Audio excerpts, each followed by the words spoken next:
Hello, hello, hello. Welcome one and all to the office hours. This is a live stream where I kind of talk about Star Citizen and we just kind of hang out. It's kind of an AMA. I usually do some little segments talking about the various ups and downs. Let's get to the office, shall we? Yeah, regular is streaming. Why? Are we inundated by new folk? New folk are good folk. Some of them stick around. Be nice to them, Logan. Let's get to the office, shall we? Sorry, hold on. Oh, gotta change this profile. There we go. Happy Thanksgiving to those of you in America. Why is my lighting seems really off?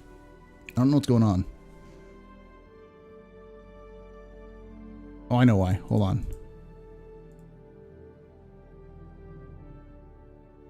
Because I didn't do the input change here.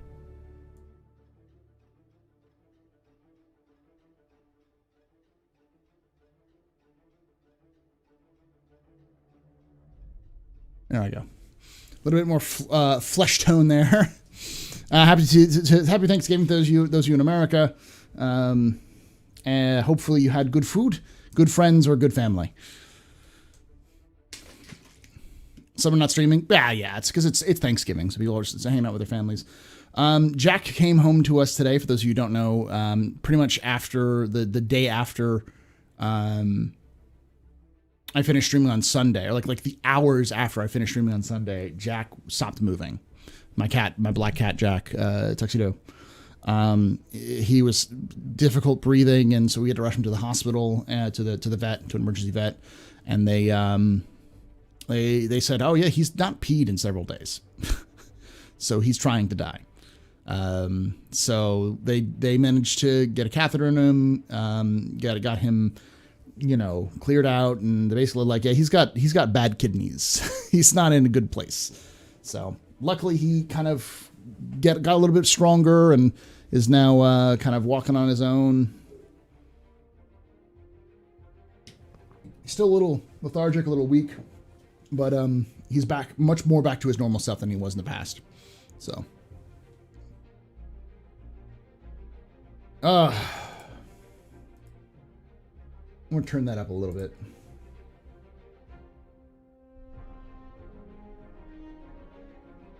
Oh, I know what was going on. Hold on.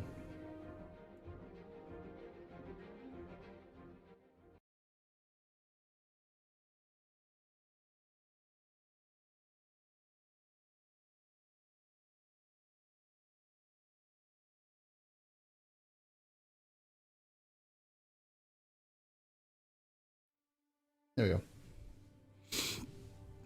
So yeah, I'm happy to see that Jack is back, and he's got some recovery to do, but he's back in the house, which is nice. Let me check on YouTube here. Welcome, Staban. Should kill a Dig Dug. Hope he continues to get better. Yeah. Here's to hoping. We're gonna get his new food here shortly. Old age or something else? He's overweight.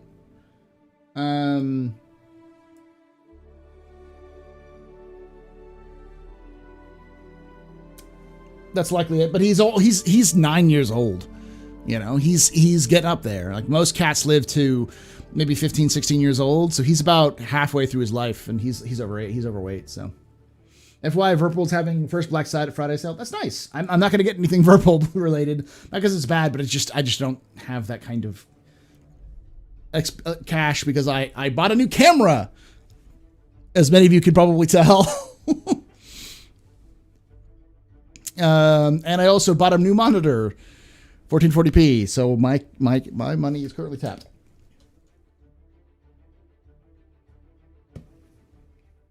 That happened to the dog a while ago. Not an easy thing to go through. No, I mean, we rushed him to the hospital like 2 o'clock in the morning.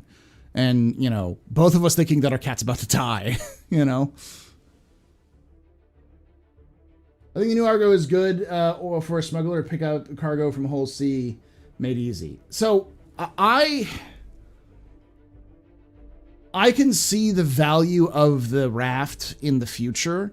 My problem with the raft right now is, without further clarification on what the hull B is going to be, the raft seems like a weird kind of entry. It's a crane. You know, it's got its own crane system inside of it. It's designed as like essentially a lift on, lift off sort of crane that it can work out, as well as kind of its own crane system, so it can unload pretty quickly, which is fine. But in the end, like, will that, if you're a cargo hauler, do you want something that you can unload yourself, or do you want something that is going to, you can like carry more stuff?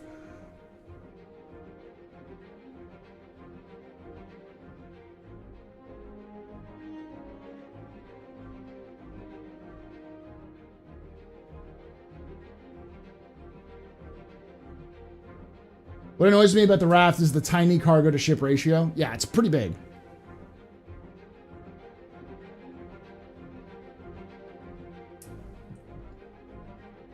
Yeah, exactly. There's a lot of... It's very complicated for what it does.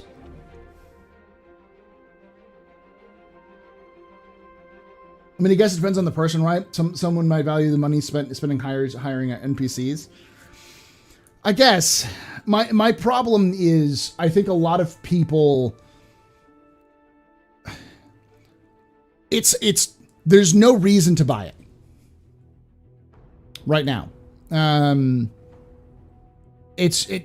no loading or unloading mechanics. I'm a little upset, and I'm going to be very honest here. This is an example of CIG going back on its word. This is one of the reasons why CIG often gets called out by people. For, like, you know, there's plenty of the CIG you promised, and it's not actually a promise and whatever. But CIG, you know, went forward and said, hey, we're not going to release anything, you know, no more releasing ships without the gameplay associated with them. We're going to focus on kind of getting the gameplay done in a better state and then releasing it. And, you know, so that's one of the reasons why the whole C got moved from where it was, from 316 to around the same time as the cargo rework. So, because I don't doubt, based off of what they've showed us, that the whole C will be ready by 316. It'll be available. Like they could put it in the universe, but there's no point in putting it in the universe until the whole like the refactor works. And like the rafts gimmick is requires the cargo rework. And I get it, you could put it in the game because it doesn't have all its functionality, but it's like, that's one of those situations where it's like, you put it in game so you could sell ships. So, like, you say one thing, and then you do the thing that everyone claims you're doing it. Because the raft is in game because they could sell it. Because they needed a medium ship to sell for the IAE. I get it. It's a marketing thing. But this is why people constantly, like, CIG, you know, goes back on their word all the time. Sandgroper, are you secretly Execute? Because that's what Execute says. But it was designed for something else, and they scrapped it and just left the cargo, or they turned the raft into a modular ship. Yeah.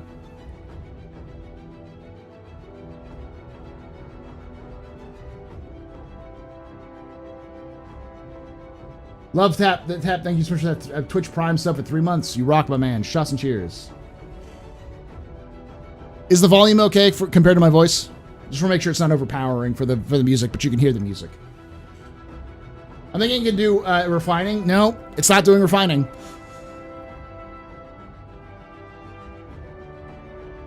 Did you see the NPCs walking around the casual UE uniforms? Yep, they do that every convention. A round of beers.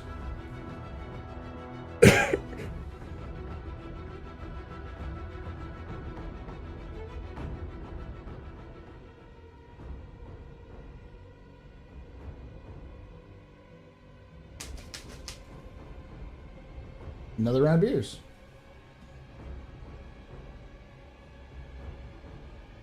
An idea when we might see the Corsair?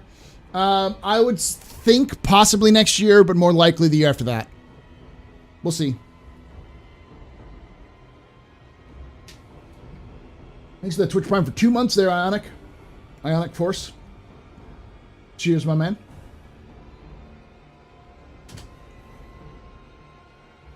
See, that's the thing. The raft is well designed. The interior space is very nice. It's very, very friendly. It has plenty of like value.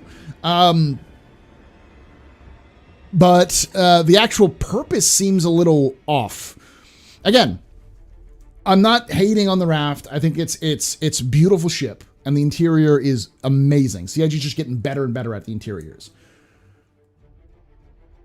But it feels like a weird ship, and I wouldn't be on it so bad if it wasn't for the fact that like CIG has said that they were going to delay any ships that weren't really for like having a like for with it where its functionality is locked behind features which aren't out yet.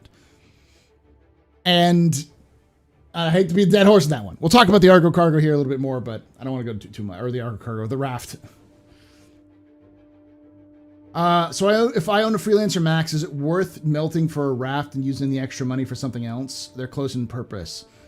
So here's the thing: the Argo Raft and the Freelancer Max are slightly different in that the Freelancer Max is interior cargo, so it's a little bit safer, and you can haul.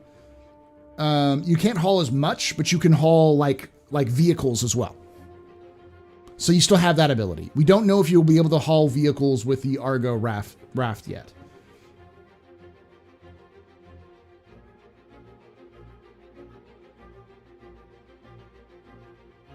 Yeah, she'll be great when the new factor is in. It's just that's like the extra thing that kind of makes me go, come on, CIG.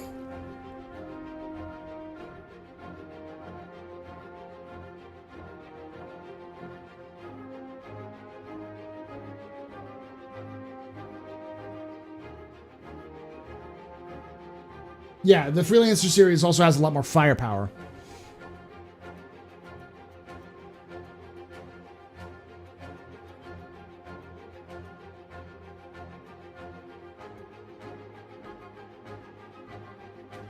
No, man, Max is fine. Max is the Freelancer Max is not a bad choice.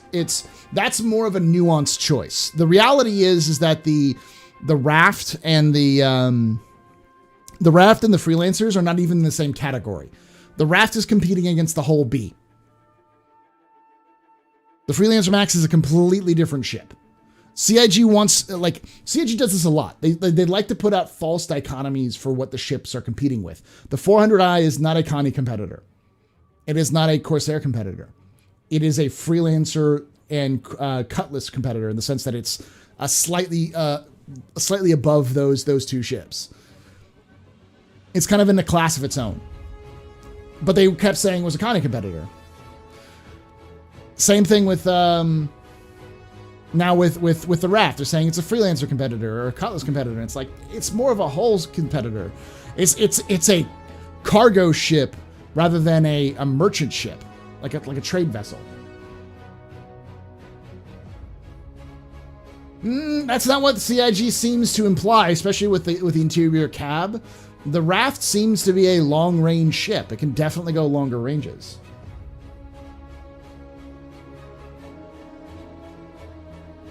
Oh, does the Max have 120 SCU? I thought it only had less than that. Yeah, if the Max is 120 SCU, then there's no reason to get a raft over a Max. They do something similar, but like...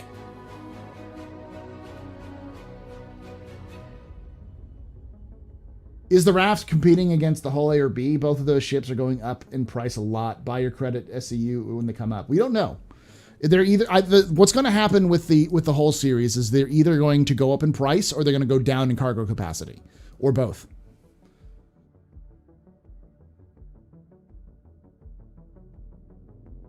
The raft has a toilet too. So does the Freelancer. The Max. The Max actually has more beds as well.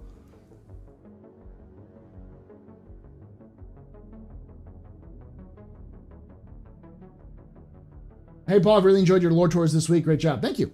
We'll do one at the end of this stream as well, because I'll have to record the one for Drake. No, Argo. I haven't done that one yet, so I have to record that one. That'll be released tomorrow morning. I do think for 4 seats. Craiglin, you know I have to agree with you. My heart is a Magnus boy, so I have to agree with you. Drake is tomorrow, so yeah. Max lacks the suit lockers and gun racks. I think it has a gun rack, but it doesn't have suit lockers, no. It does have storage capacity, though.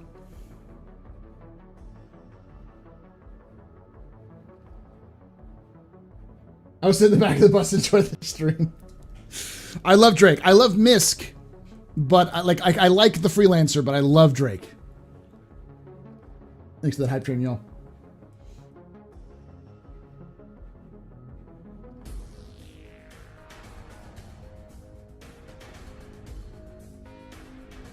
Raft is an insane amount of quantum fuel too, so it's definitely a long-range cargo haul. Yeah. You have to jump to get on the elevator, even on a flat surface. That just seems like an error in its build. It's because the raft was never tested in PTU. That's the reason why. Oh, Drake.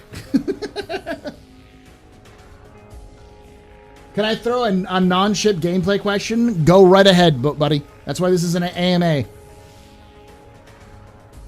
I'll do my best to answer it. Trying for a Kraken? I'm going to try for a Kraken in game, but I mean, I don't even know if I'll get one. I don't even know. I have no desire for large capital ships.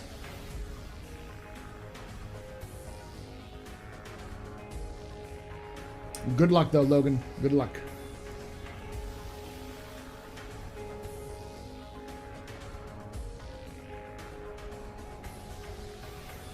This must be a very long question if Roy's trying to ask something. You can all crew mine. By the gods, I will certainly need the crew. Yeah.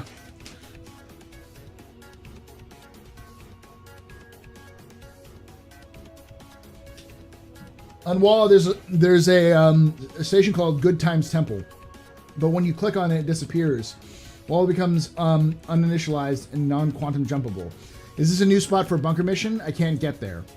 I've never heard of it before 315, so I think it is a new spot. Most of those places that are like that, like Good Times Temple, is probably a Ninetales location. A lot of the moons of ArcCorp are filled with Ninetales bases. So, including like Launchpad and a bunch of other places like that. Those are all Ninetales bases. I don't know if you have missions in those, but you might be able to get missions in those. Yeah, but I've gone on Walla with a couple of those because like Darionator basically was like, I want to know what this Launchpad is, and so we spent an entire stream raiding Launchpad and looting it. So. Does the Astro have a ship big enough for us, the stream, will be able to play with him as members of his crew? Yeah, Kevin. I've got a Perseus. I had a Caterpillar. I'll probably get the Caterpillar back. But my goal is to get a ship that's for the Astropub that's actually an Astropub. You ordered the 2951 collector's box, but I somehow got 2 of them when I arrived. Should I submit a ticket to CIG? You got 2 of them? Were you charged with both of them or just one, Exoneer?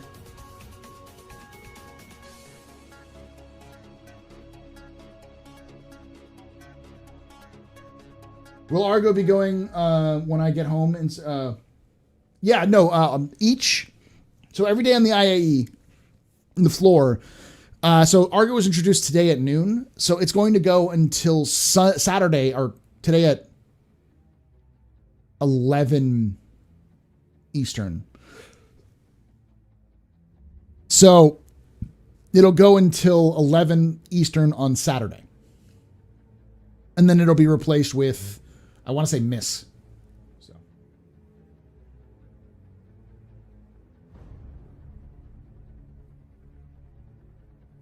Raft only makes sense if offload and load that's to be done by yourself. We'll talk about it a little bit here in a moment.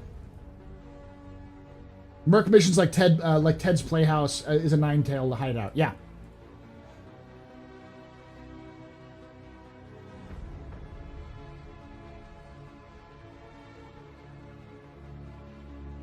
I don't know if the Raft is going to carry 96 SCU. I think at this point, just keeping it at its word for what it is. Still waiting on an Argo Whammers.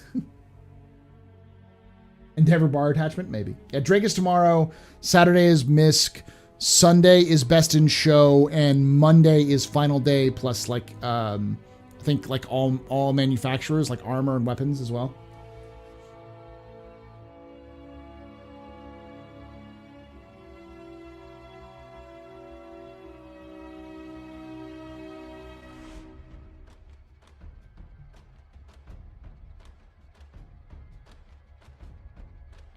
The Kraken can be a solid ship for an Astropub. Ships land on the Kraken for a beer. I mean, yeah, but I'm not gonna own a Kraken for that. That's a large purchase for one bar.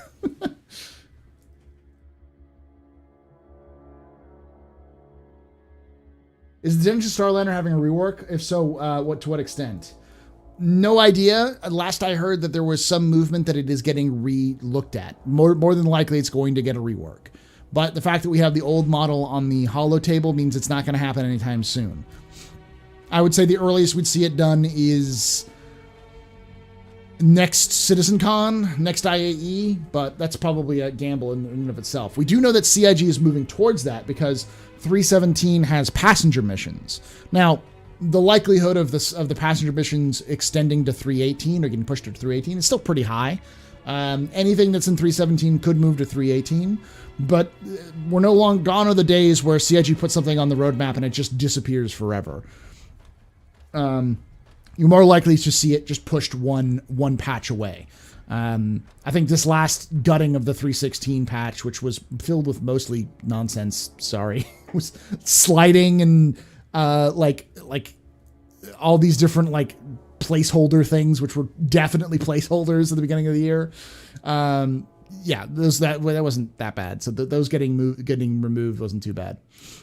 I think we'll see from now on if it's supposed to come that patch.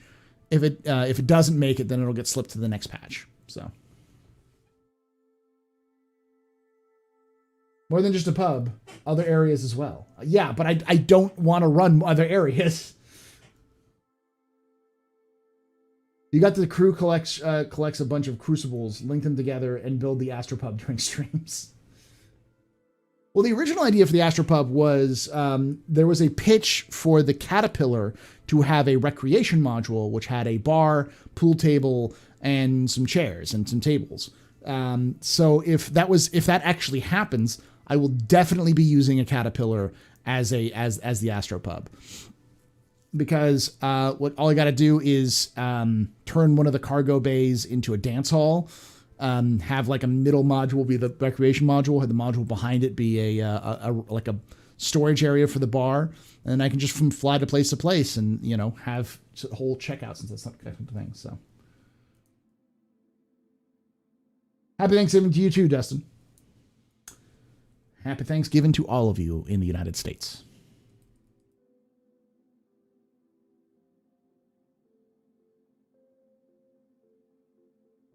Is it true that the Pegasus escort carrier is not being worked on anymore? We haven't heard anything about it. And if it's CIG's not talking about it, they're not working on it. Now, last we heard, the Pegasus was supposed to be for Squadron 42, but it's likely not going to be for Squadron 42 Episode 1. As a result, it's probably going to be moved to the next iteration of Squadron, which is not going to happen until probably 2 to 3 years after Squadron 42 releases. So yeah, I don't think it's going to be in the game for a while. It was never going to be sold for players. I don't think it was ever going to be sold for players. It was never planned to. I could just get a Pioneer and build a bar, but then that's stationary. That's a stationary bar. I don't need a stationary bar. I need a mobile bar. I want to see this base Retaliator bar you spoke of in your Aegis talk. Let me see if I can find it. There was a fan creation of it. It's in lore, but there's no picture of it. But there's a fan.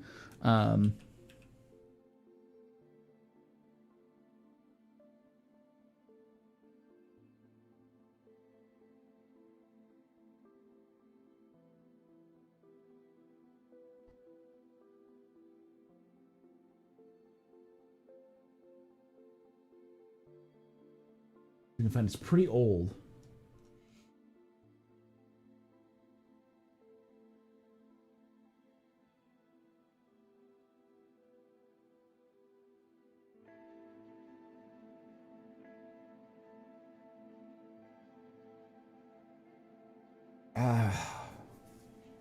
Oh, it was so old. It's so long ago.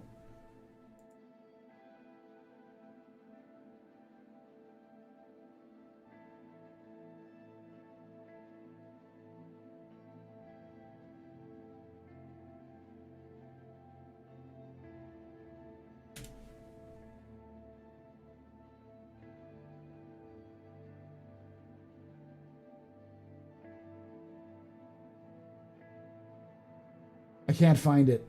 It used to be so prevalent. Before they did the modules, there was somebody who did a full like art piece of the Retaliator interior of the Retaliator turned into a nightclub.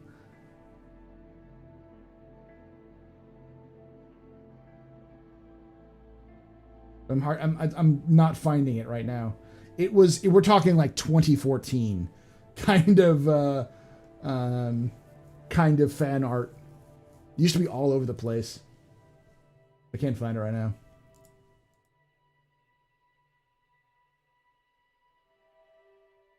Hey Max, how you doing, buddy?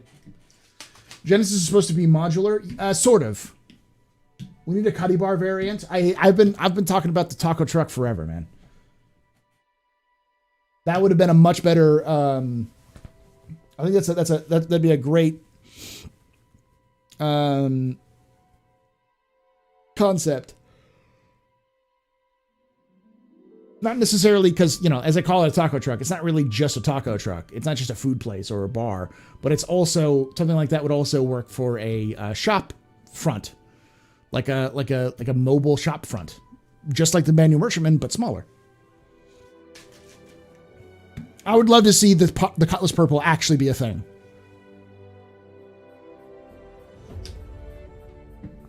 As a joke, yeah. Have we seen the fan favorite variant yet? For the king on the hill?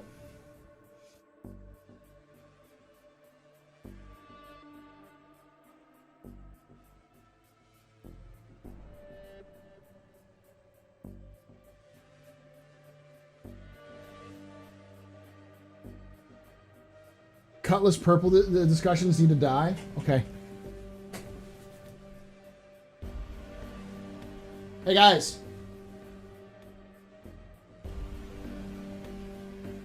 I painted a Cutlass Purple.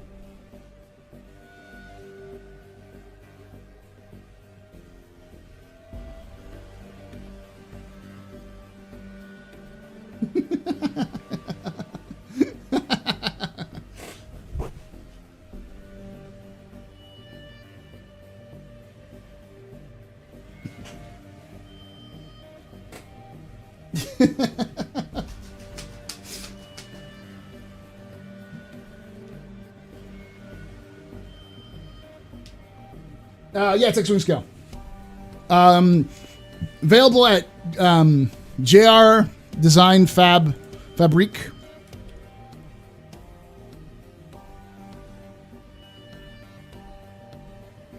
jrfabrication.co.uk. Put the links in chat. I am not sponsored by them.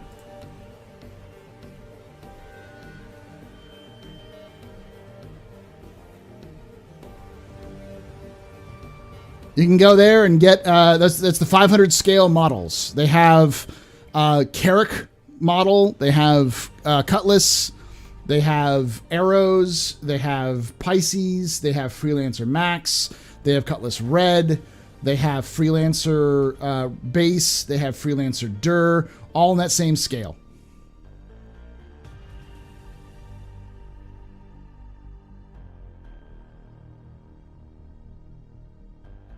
The new characters look amazing. Yeah.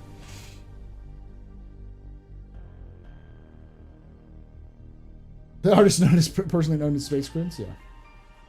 It's not sponsored by JRDF yet. Yeah. I kind of want to do an Argo Explorer class because the interior comfort utility is perfect. It's just too bad isn't their style. Yeah, no, Argo is very much a kind of a modular or kind of like a. They are a. The mole is the weird part of them, but they're usually kind of like a step in for infrastructure. So like if there is missing infrastructure, they have a ship that kind of doesn't need that section of infrastructure to function. Like the raft doesn't need a loading and unloading dock. It can just drop its cargo off right at its location if it needs to.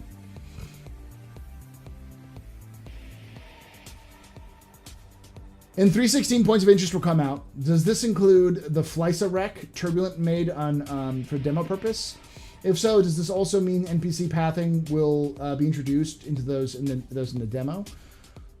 I don't know if the Flysa is coming out. I do know that they are doing the points of interest are going to be crash sites, and those crash sites will have a series of different possible missions. So you either have like a why am I? It always feels like I look at myself and I'm still like super.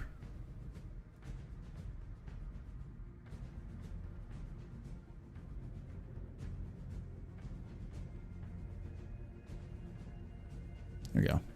It's like I feel like I'm super pale.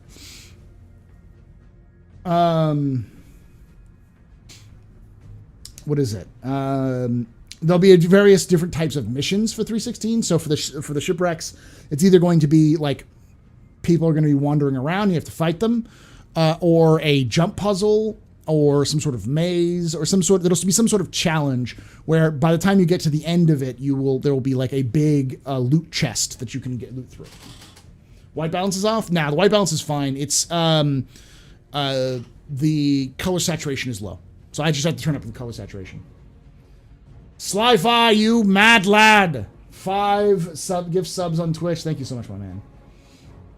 What can I tell you about the Argo Raft? We'll talk about that later today. So we'll get to that here in a moment. Thank you so much there, Sci-fi.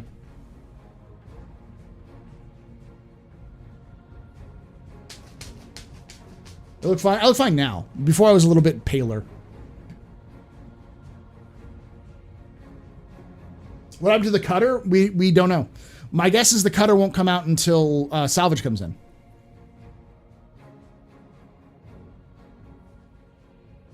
Ship construction chips. You say that. I wouldn't be surprised if we saw a repair ship. If we saw a Crucible equivalent by Argo. That's right up their alley. Repair, refuel, and rearm ship, like a Crucible or a Vulcan of some kind. I can see it too. It's just a giant like cage where like ships will fly in and land on this little like pad that's like suspended by a cage, and it has all these arms that are dangling down from the cage that kind of work to refuel and repair, and the cab just right above it. And there's like an operator that kind of sits there. Perfect. It's just like it's like those. It's the shipyards of Utopia Planitia on Mars for Star Trek, where they have those like spider-like cages that like kind of like cradle the starships as they're being built, but with an actual pad at the bottom.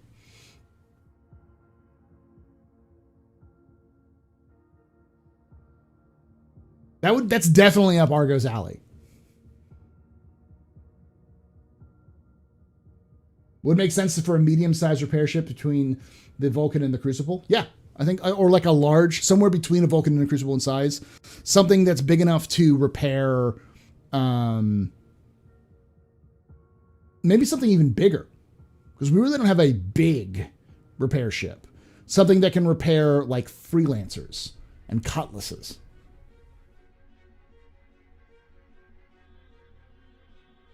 Well, I'll answer that crispy fry here in a moment because I want to do I'm going to do a full section, which I'm going to be doing a kind of a. What I do is I do sections of this video that I release independently as a standalone video, specifically for for YouTube later, so that if someone is wants to watch just that section, then maybe they'll come back and watch the full broadcast to try to get more people to watch this live when it comes out, as well as it gives YouTube likes more content. So the Crucible is not capsized; it's large. It can fit a Hornet. It's designed for a Hornet.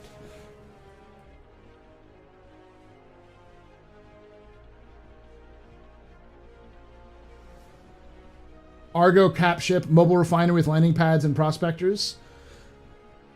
No, that's called the Misk Odyssey, and we're gonna see it tomorrow, or not tomorrow, on Saturday. You're supposed to be able to daisy chain crucibles together to handle any size ship.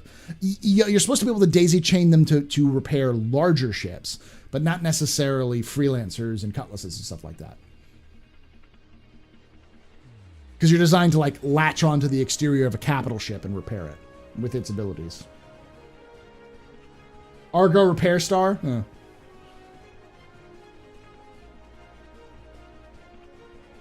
If CIG has any sense of humor, they'd call it the Argo Bear for the repair bear. Argo BEAR.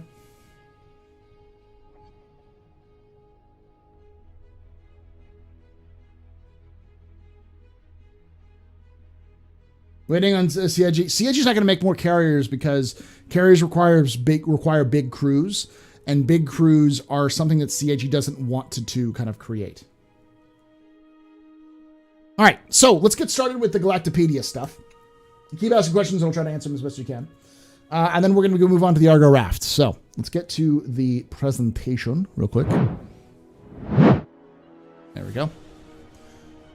All right, Galactipedia Update. So Vega system, and then we've got New Austin, Quasi, Vega 1, Artemis, Vega 2A, Vega 2B, Selene, Vega Belt, Vega 5, Freeman Act, Killian system, the first sister, second sister, third sister, Magma, MacArthur, OSHA, Keen, Killian, Corinne, and Killian 10. All right. So, Vega system. Take a look at it pretty quickly. So, Vega is, for just some quick, its jump point connections are Bremen, Null, Oberon, and Virgil. So, it has a jump point to 2 Vanduul systems, which also means it's only 3 jumps away from Stanton. So, it's not too far away. It was discovered in 2402. It is the home system of Castak Arms, is where Castak Arms was raised. Castak Arms was actually, I think, Selene based. The government of Selene essentially founded an arms manufacturer to help make weapons for its militia because it was on the front lines with the Vanduul.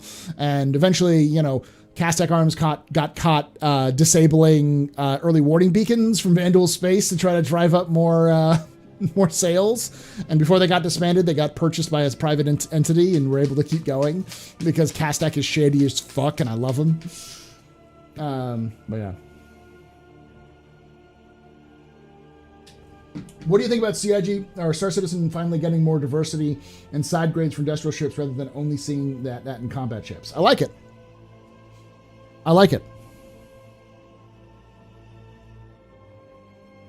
Argo Care Bear, yeah. What would you do with the Vulture Scavenger? What do you mean? Oh, the Vulture? The Vulture is designed to just strip hulls and pull compartments out.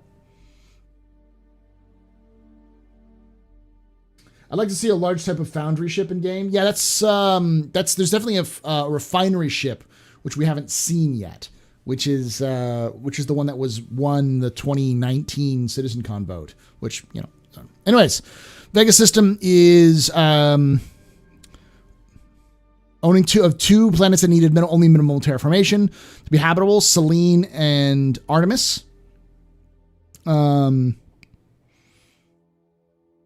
Artemis being the most recent addition. One of the systems bordering the Vanduul territory, Vega is under heavy patrol by UE military. It's a G-type main sequence star, roughly 6.6 billion years old, about 80% the size of Sol. So it's not quite as big as the star system, as the solar system. Vega 1 is a mesoplanet, hot and desolate rock, silicate crust. Artemis, Vega 2, and Selene are rocky planets terraformed to support human life. An asteroid belt with active mining population sits between Selene and Vega 4, which is a reddish-brown gas giant orbited by refineries. It was discovered during the human colonial expansion era, 2380 to 2530, thanks to the United Nations of Earth Eastern Expansion Program, which was a offshoot, at least, of Project Farstar. Project Farstar was a joined effort by the UNE and further UPE, and I think eventually the UEE, as essentially a government-sponsored exploration program to help try to expand the borders faster to get more resources and such. Surveyor Barbara Nagasi found an anomaly in the Oberon system that suggested the presence of a jump point. After conferring with her son Marcus and her sister Vicky, who had accompanied her on the mission, the family decided to bring their ship closer to the anomaly to scan its signature. Moments after they launched the scan, they accidentally triggered the jump, and the ship was pulled into interspace.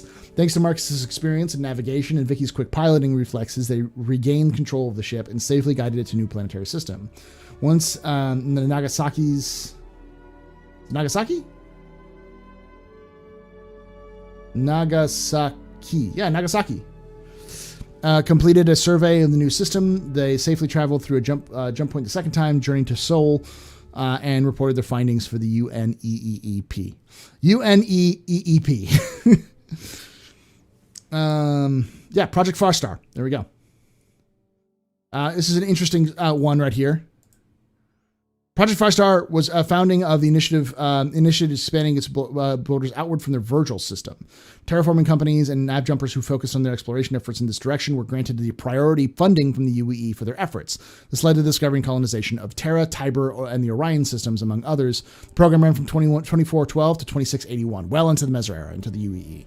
So yeah. Which is today known as the Galactic West. So...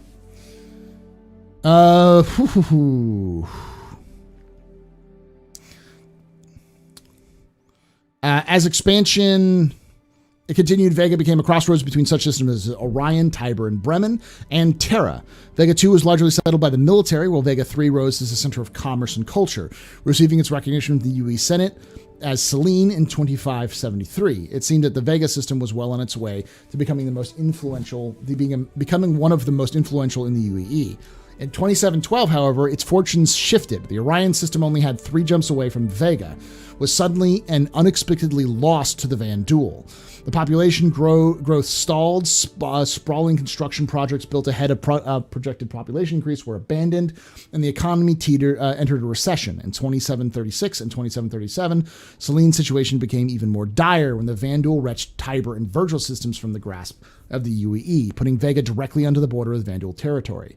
Refugees from Virgil chose to resettle on Vega 2 instead of Selene due to its strong military presence. Experts believe that Vega would be the Vanduul's next target. Once the fastest growing systems in the UEE, Vega's population growth entered into the negatives. In the mid-2800s, Vega 2 broke this pattern. Initially drawn by cheap and available real estate, people from the outside the system began to purchase homes to settle there. Then in 2884, the Vanduul invaded the Caliban system, instead of moving onto Vega as there was predicted. The prevailing sense of danger in the system eased, especially on Vega 2, under the direct protection of the military. By the early 2940s, it became more populous and prosperous than Selene, and the planet made a bid for Senate recognition. The feared Vanduul invasion finally arrived in 2945, when a large clan accompanied by a rarely sighted kingship entered the system and launched a direct attack on Vega 2. The UEE's Navy's Second Fleet, commanded by Admiral Ernst Bishop, had been tracking scouts of this clan and was in the area when the attack launched. After a lengthy battle, the vastly outnumbered UEEN forces managed to destroy the kingship and drive the Vanduul out of the system. Squadron 42 managed to do that. The effects on Vega 2 were devastating. The entire cities were wiped out, and the death toll was in the millions. In the aftermath of the attack, Imperator Costigan and the UEE Senate officially recognized Vega 2 as Aramis, and Edward Amelin as his first senator. Buildings damaged in the Battle of Vega 2 have since been restored or replaced. fucking Vega, yeah. Amazing to see a kingship, but also very terrifying, yeah. It's important to remember that there's only been like 6 or 7 kingship sightings in the entirety of UEE history. So this being one of them in 2945 and the fact that humanity managed to destroy it is big because humanity has never destroyed a kingship before. So there's a reason why Bishop is seen as a fucking hero in the UEE because he killed a goddamn kingship, which is kind of like the sinking of the Bismarck. It's this huge morale boost that no human navy had, no UEE fleet had ever managed to take down a kingship. Every time a kingship showed up in a battle, it was just game over. Control Alt F or Alt F4 that bitch. Like you're just done. Yeah, Bishop's the Kingslayer. No, Squadron 42 is part of the Battle of Vega.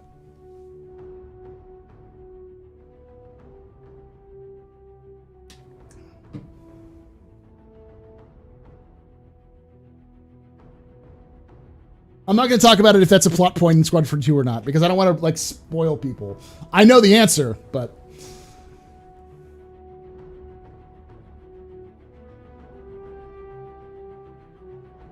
You get what I mean, Yubi. Like, in terms of, like, its actual, like, morale boost is huge.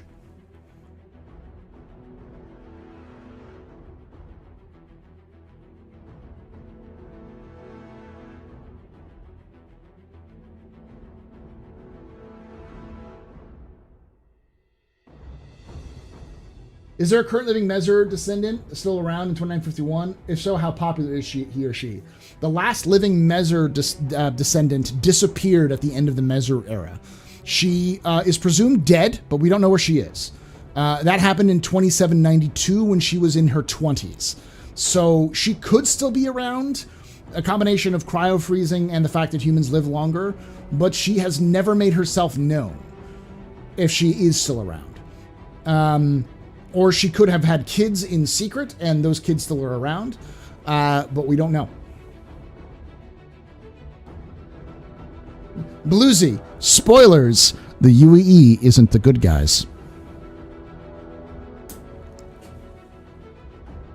That's not even a twist. That's just the realities of the lore. How many kingships the Vanduul? We don't know. They only show up rarely, and they usually show up at the times of absolute utter chaos. The Vanduul are kind of, for those of you who know 40k lore or Star Trek lore, they're very similar to the 40k orcs, where like if there's a fight going on, more of them will show up to the fight because they want to win honor and glory. Not like the orcs don't want to win honor, they just want to fight. But like the Klingons, they show up to a fight because they're like, there's a battle going on, I want to be part of it. And the longer that battle goes on, the more will show up to the fight because they want to fight to win honor and prestige. So. Orcs plus Klingon, yeah.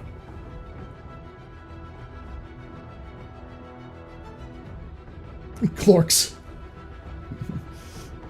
Glory to you and your Daka.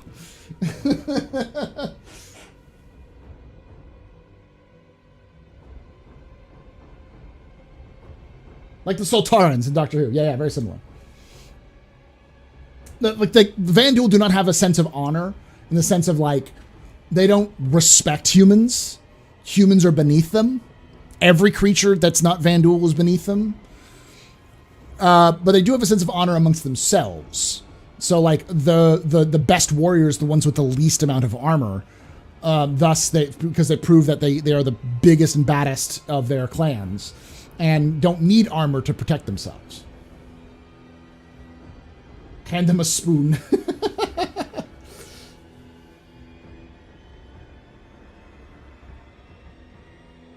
Ah, Bluesy, don't give me that jingoistic bullshit, man. Not cool.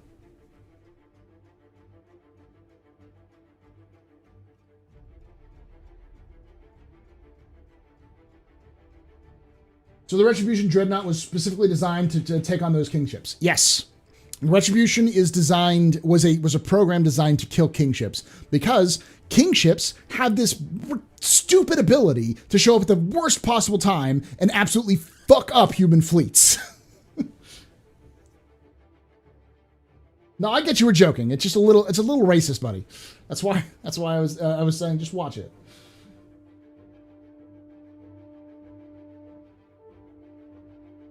Is still Earth still exists? Yes. Earth is still a planet. It's very different.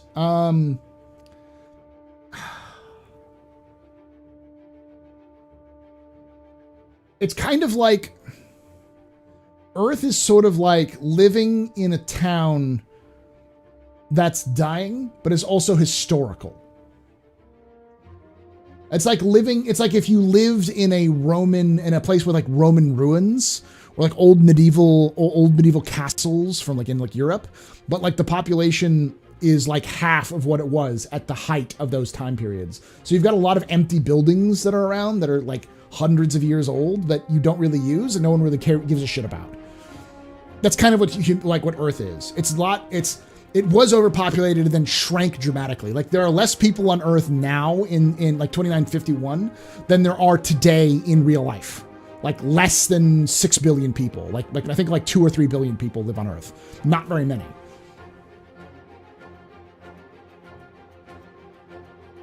Yeah, the quote, Earth is where you go to see where humanity has been. Terror is where you go to see where humanity is headed. Yeah. Pretty much anywhere along Route 66. Yes, that's a good example of that, yeah. But yeah, the Retribution was a top secret program designed to kill kingships. But it was struggling because it was sucking up a ton of funds, and the Senate was not too keen on that.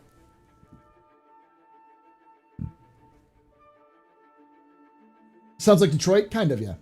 Sort of like Cleveland, yeah.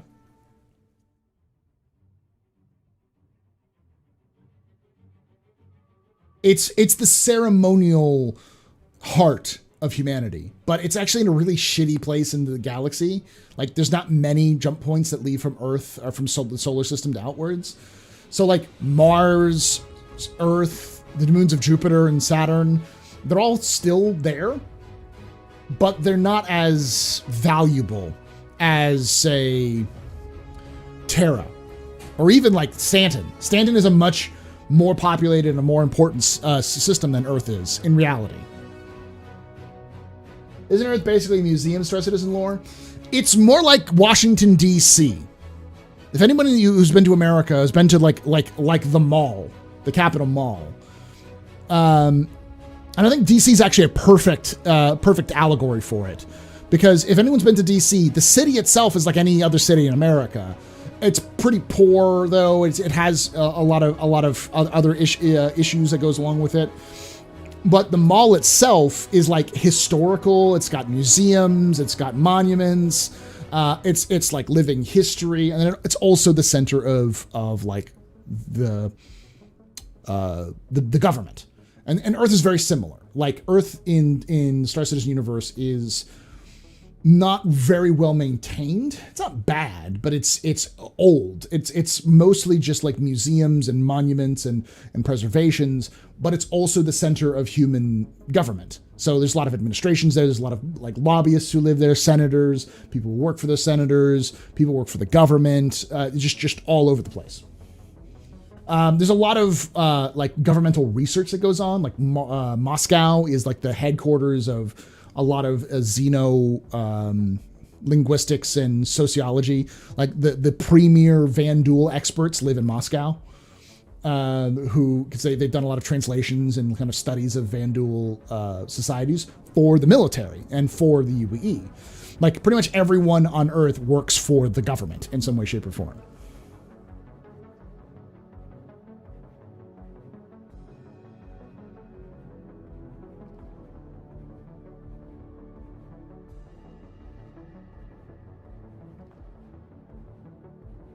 All right, let's continue through.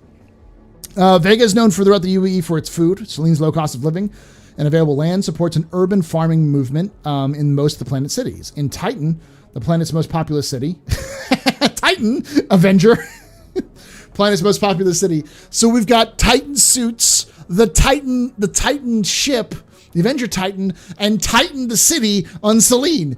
CIG, stop. Get some help. Oh. The planet's most populous city, there's a rising number of farm-to-table restaurants supported by city-grown fruits and vegetables. The nature of the food served changes depending on the time of year and what can be grown at each locale. On Artemis, the food culture is centered around molecular gastronomy, elaborate meals based on experimental techniques that are commonplace in New Corvo. Because it is located in the border of Vandal territory, the threat of Vandal invasion never fully leaves the consciousness of the people of Vega. Absurdist art reflective of existential dread and the folly of war is popular on Selene. There's also an artistic movement towards returning to nature. Bizarre pieces that express irrationality and degradation of form can be found in local galleries, as easily as sculpture made entirely from reclaimed or organic materials. Aramis, a home to many descendants of refugees from Orion, Tiber, Caliban, and Virgil, offers a contrasting picture. The art there is decent, is decadent, sensuous, and experimental.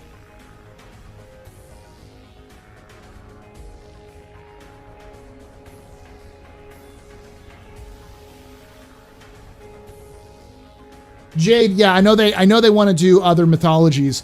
The problem, the thing that I've heard the writers talk about this. They'd like to do other mythologies other than Greek, Roman, and Norse, but they also don't want to essentially culturally appropriate mythologies for a video game. Like they tried to do that with like an Anasazi word for like some ruins or some sea in on Terra. And someone came out and was just like, that's kind of fucked because people have been using that word for the wrong reasons. And so it's kind of fucky. So they changed the name because someone's like, hey, that's kind of fucked. So like, yeah, I'd love to see them do like other cultures like Korean, Japanese, Indonesian, Australian, Aboriginal, Maori. Maori have some badass fucking gods that you could name after. Happy Thanksgiving to you, there, Shingo. Thank you for the 10,000, the 10,000, what? 1,000 biddies. My brain, no work.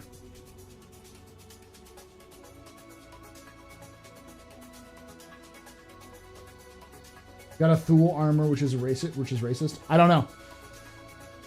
I don't know what that is, so you'd have to point that out to CIG's writing team.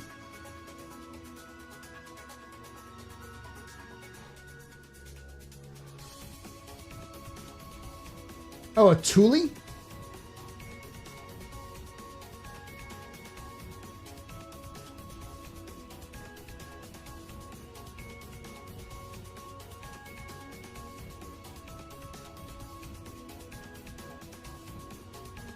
Yeah.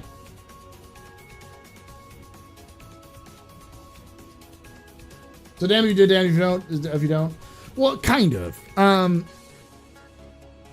It's a matter of respecting cultures properly, you know. Generally speaking, if you used, for instance, a Maori god or goddess of like the hunt or of harvest or something like that, you probably for like a ship that carries like goods probably wouldn't be too bad as long as it was like done in sort of like hey, this is a reference to that. But like there are some references which are used specifically for like historically been fucked. Like people like for instance, like you wouldn't have a ship name in Star Citizen that's like Sitting Bull, because that would be kind of fucked because of like the image of Sitting Bull and the kind of like a lot of the shit that's around historically that was around Sitting Bull. Like it doesn't really work.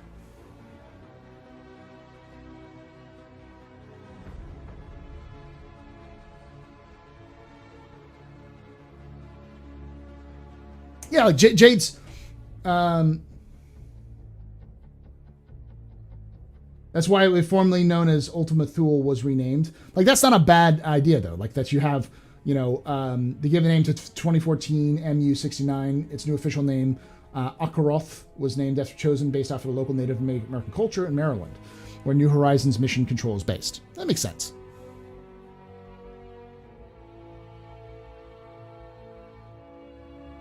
Because I think most people who think of Thule think of the Swedish like storage brand. Because a Thule is a name brand for like car top boxes. So if that's the kind of thing. Essentially, if they want to use other cultures but want to make sure that they can get someone sufficiently immersed in those cultures to understand the particulars and not immediately apparent when viewed from the outside. Exactly. Like there's a lot of nuance in any culture. Like it would be kind of fucked to name a ship Jesus in Star Citizen, the Jesus class assault carrier. You know, I think there'd be some Christians who'd be a little pissed off at that, or like a Muhammad class. That would also be kind of fucked.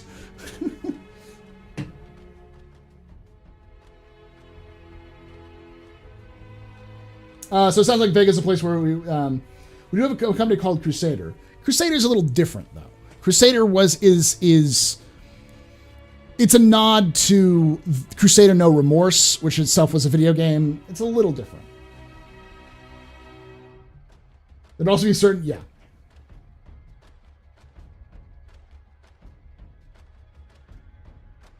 A ship named Gandhi to the same effect, yeah. Or like Martin Luther King. Ian Banks actually tried at this. Civilization is novel as he kept naming the warships the Hand of God, but they all have a number of designations attached to the name because there were so many of them. Yeah, the Crusader No Remorse was Tony Z's game, which is why it's named Crusader. Is the sword in the Crusader logo a nod to that game too? I think so, yeah. Kingship, yeah. The Benedict Arnold Patriot class. Yeah, exactly. Like if you had a Benedict Arnold Patriot class cruiser, it's like, what? Or like a Osama bin Laden Patriot class cruiser. That would be kind of culturally insensitive. So the point being, we're kind of going off on a tangent here, but the point being, you just kind of need to know what you're talking about. And I think the team behind the lore are being careful using what they know for right now. Though I'd love to see, like Polynesian or Indonesia. Indonesia has some badass history. There would be some that is like rife for like Drake names.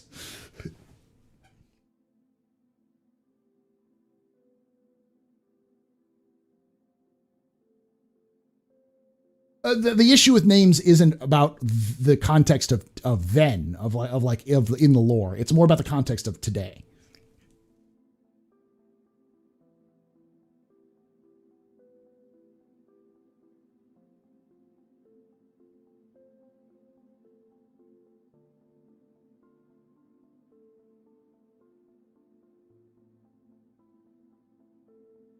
I'd love some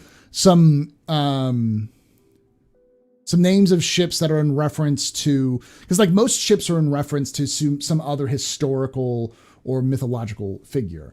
I'd love for them to use other historical like things like MacArthur or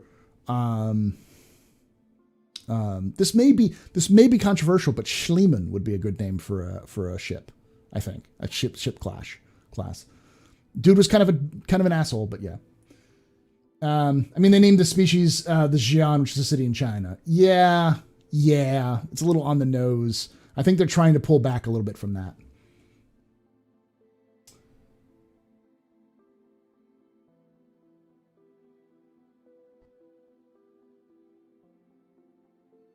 Do you think we'll get another Drake ship tomorrow? Nah, we're not going to get another Drake ship tomorrow.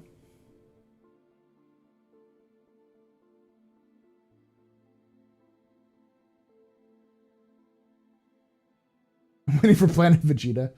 I'd be cool with more references to other games or to other kind of internal jokes.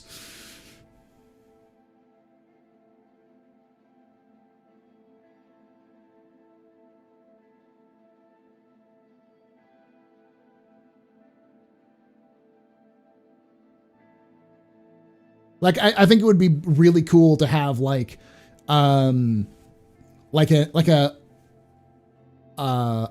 infantry fighting vehicle version of the Atlas chassis for Anvil, like essentially one that has, instead of like missiles, has like a cannon, like a size, like 2 size 3s or a size 3 cannon on the back, or that sort of thing. Similar to like what we see with the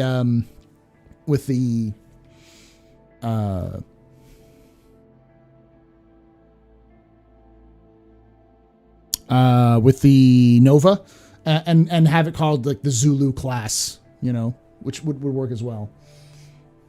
Those sorts of things. That would work as a historical reference, because you already have the Spartan, you have the Ballista, the Zulu, you could have the that sort of thing. Who's naming the tank Lehman Russ? I will the second I get a chance to.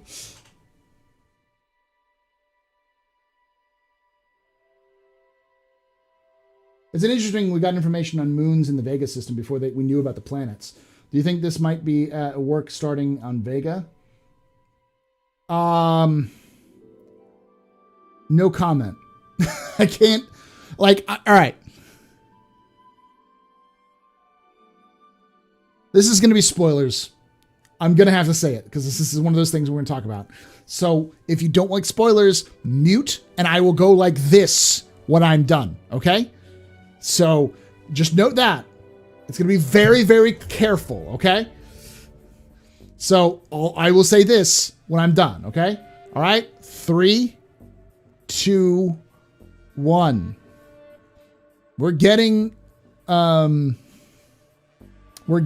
Vega in game because it's part of Squadron 42. That's all I'm going to say. Okay? It's part of Squadron 42.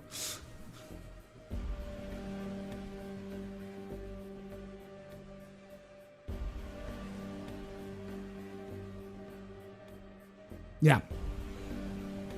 Basically, if you know the lore, and if you look at how CIG was promoting things, it's pretty easy to tell. Yes, Vega gets blown up by his Death Star. All right, so let's go by. That's Vega. That's the full day. Vegas, Progress Firestar we talked about. New Austin.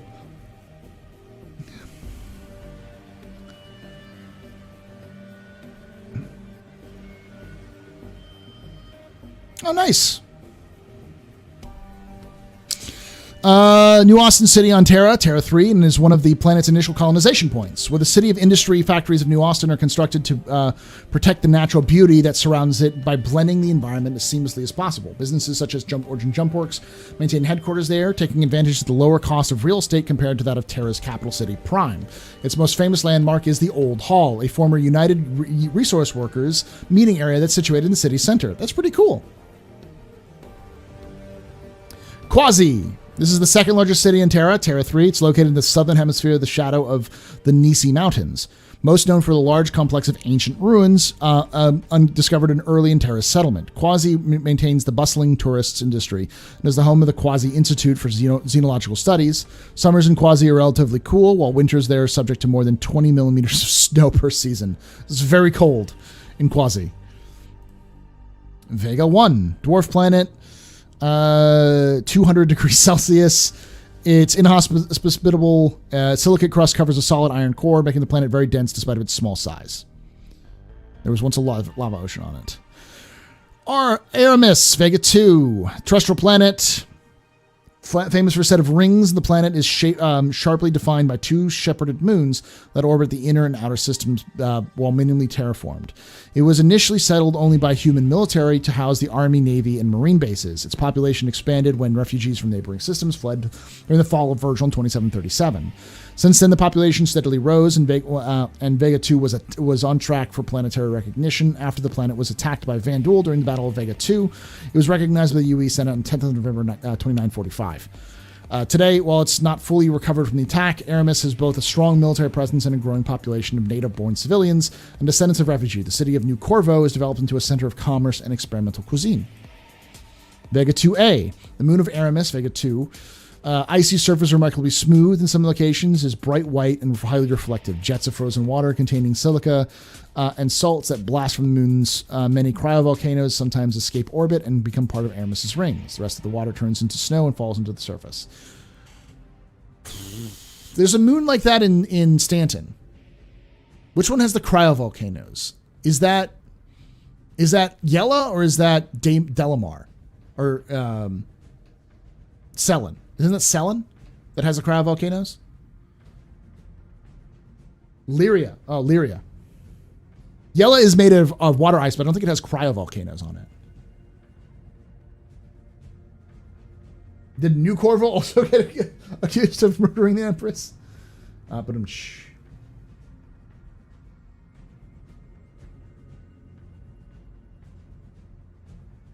Terra on Terra and Terra. Yes. The Terra Prime is the name of the city. Vega 2b is the outermost moon of Aramis, the Shepherd Moon. It closely orbits the outer edge of Aramis' system of rings, clearing out stray debris in orbit around the planet, which gives the rings sharply defined edge. It's believed that the moon is a captured asteroid with possible origins in the Vega asteroid belt. Nice. Selene is a terrestrial planet in the Vega system that was minimally terraformed to human specifications from 2550 to 2712. Selene was a center of industry, trade, tourism, and culture, serving as a key travel hub. Then Battle of Orion, or refugees from Virgil and Tiber filled up some of the gaps left by its fled populace. Selene's population numbers have never reverted to pre-Vandal levels. Today, many of Selene's buildings and construction projects are abandoned.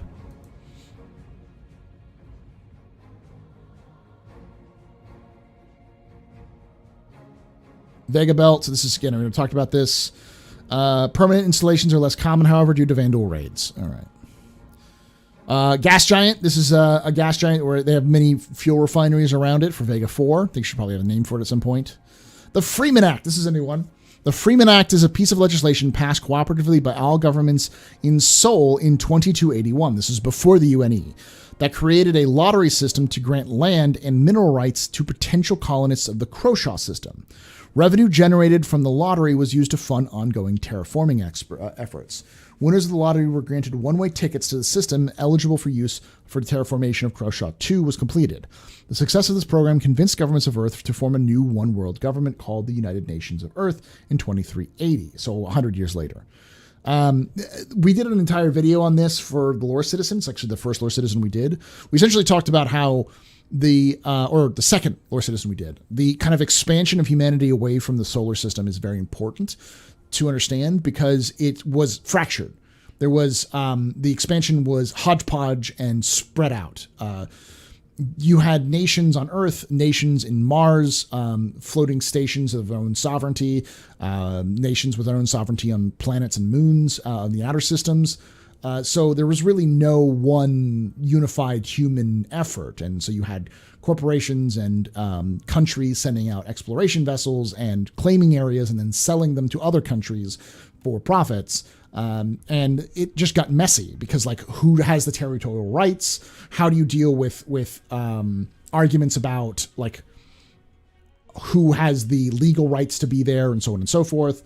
Are these all sovereign nations? Should they be treated as such, even if they are reliant on other nations? Those sorts of issues started to come arise as humans left the solar system and got into other systems.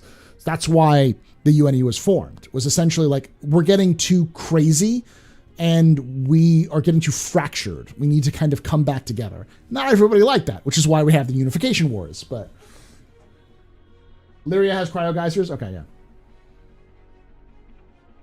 This was something they mentioned in the past, but they hadn't really fully talked about it, so. The Killian system is the largest planetary system in the United Empire of Earth, discovered in 2463. It was a key stepping stone in humanity's early push towards outward of Sol. system. For its 14 planets are populated by Killian, became the main headquarters of the human military in 2631. MacArthur, Killian 5, is the base of operations for the UE Navy, while Corin is the home base for the UE Marines, and Keen is the system's only populated world with senatorial representation. So the first planet is the First Sister. It's a massive hot Jupiter. At the early and very closely to the star. That's nuts. Okay. Second Sister is a protoplanet, misshapen, low mass.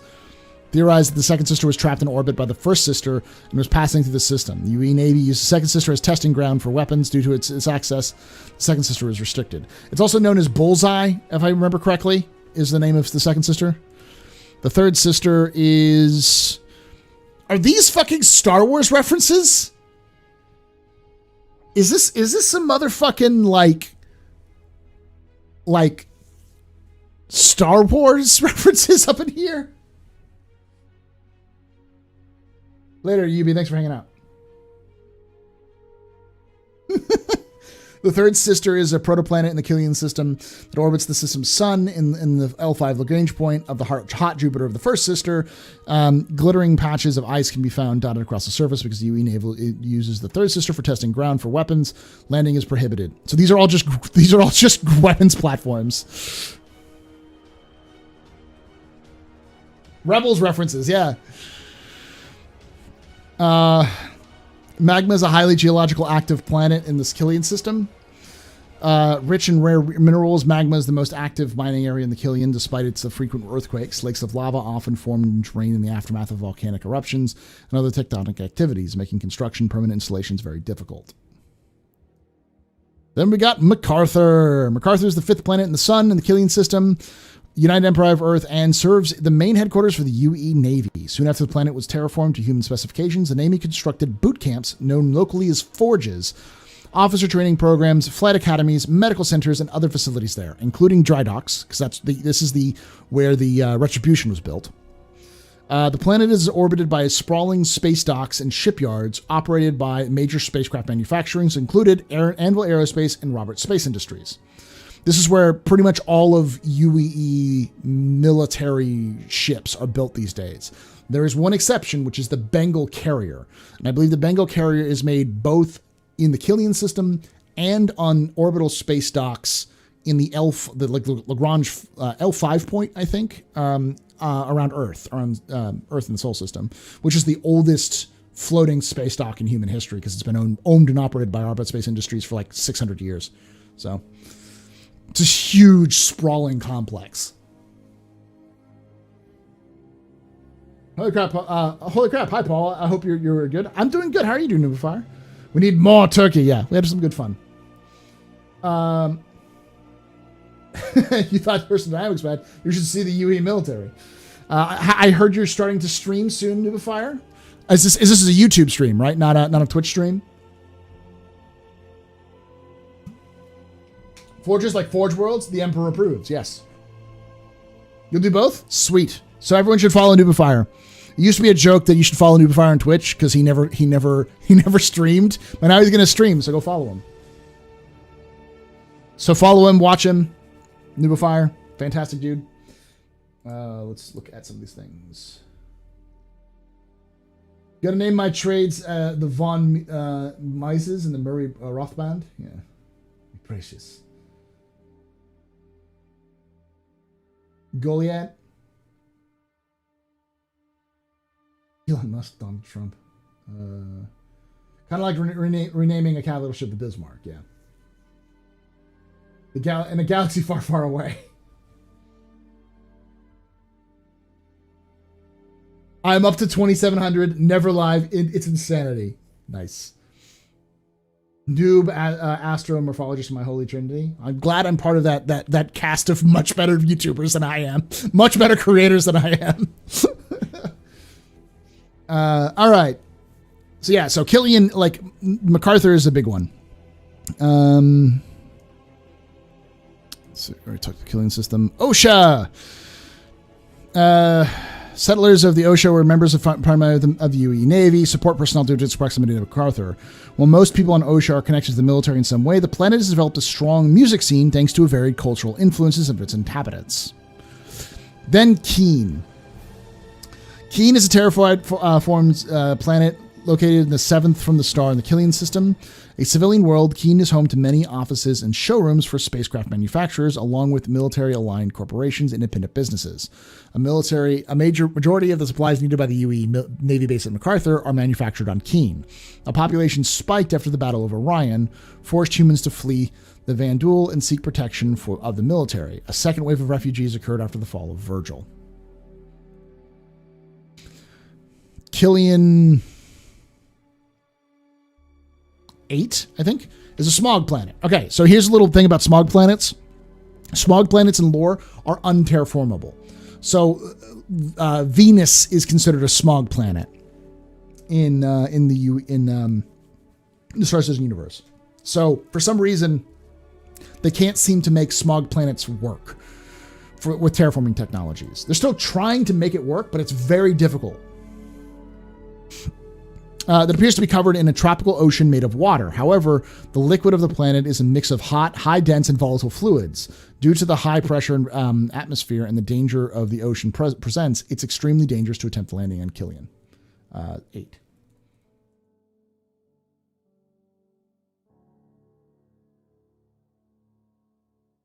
Osha music is similar to punk? I think so. It may be the home of the gutter wash and those kind of groups. Joke used that you should follow Nubifier on Twitch because he never streams. I guess it means you need to update the joke. There's another content platform Nubifier never uses. You follow Nubifier on his OnlyFans. In 315, if you leave a vehicle inside a Carrack and store it in the location, does it spawn with the vehicle inside of the next time? It should. Doesn't always, I don't know, but I'm pretty sure it should. The thing is that stuff has been in the game for 3 years. Because Diablos and I used to run drugs at Jumptown, where I'd run a freelancer and Diablos would drive in a cyclone, and Diablos could buy drugs onto his cyclone, and I could put drugs in the freelancer, and then we'd fly back to drugs. Yes.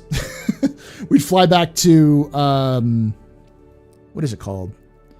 Grimhex, and we'd both be able to sell our goods. But then if we logged out and Diablo still had his cyclone in the ship, when I spawned the ship, the cyclone would still be there.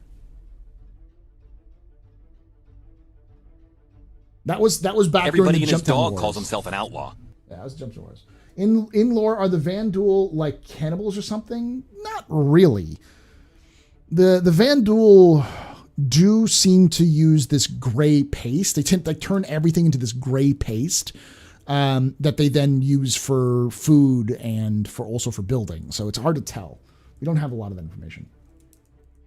Shooting processing facilities, Spall 3 and Spall 12 near some of the cryo geysers. Okay. Soylent Gray, yeah.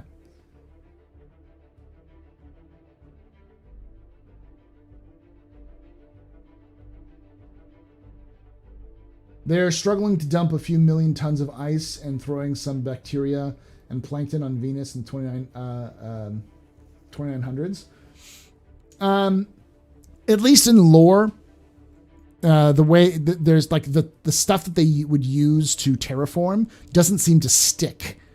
There's nothing that seems to be permanent because the issue becomes clearing the atmosphere and stuff like that.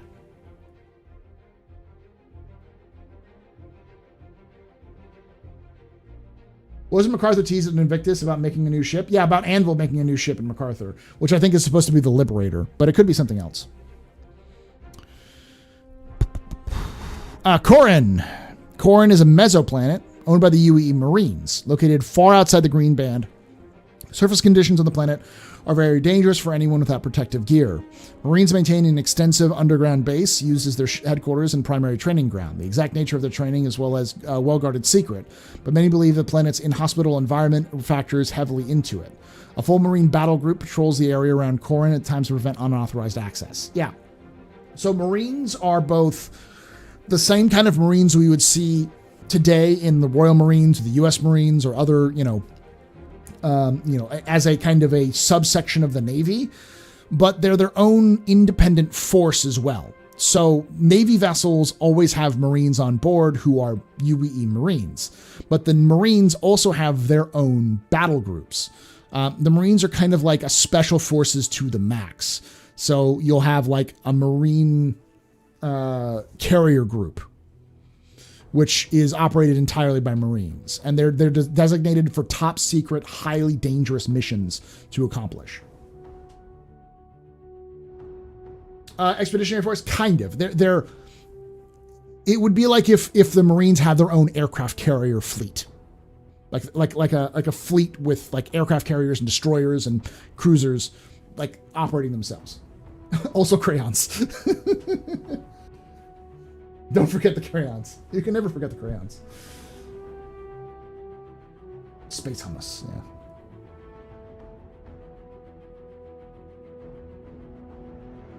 This is their headquarters.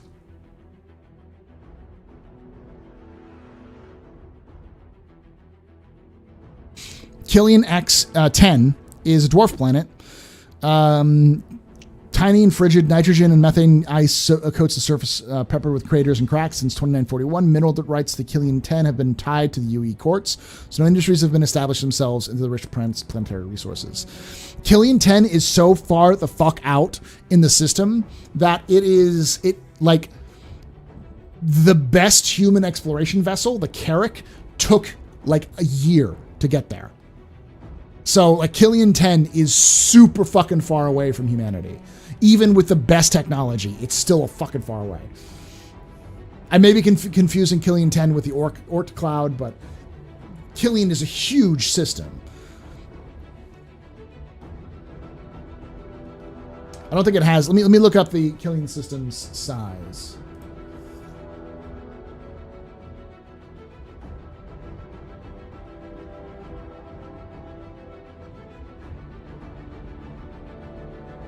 $194 AU.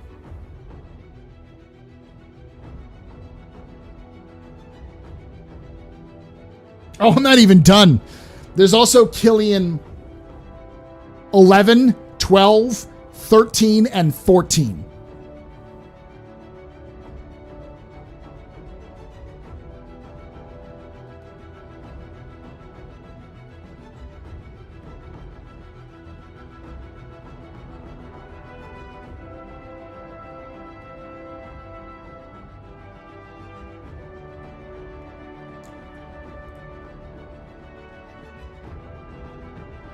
Enjoy that 5 hours of quantum time, yeah. What kind of star can support 14 planets? They don't say. Main sequence dwarf G is what they say.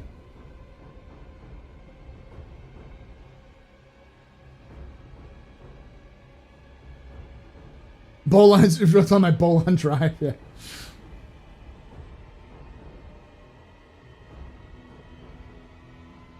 Which planet is 29 Palms then? I don't know what 29 Palms is. I don't know what that is a reference to.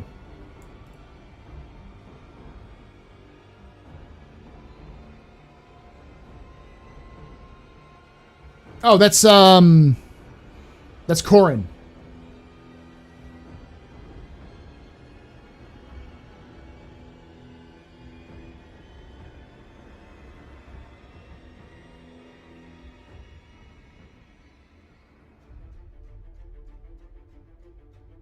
That's Corin, yeah.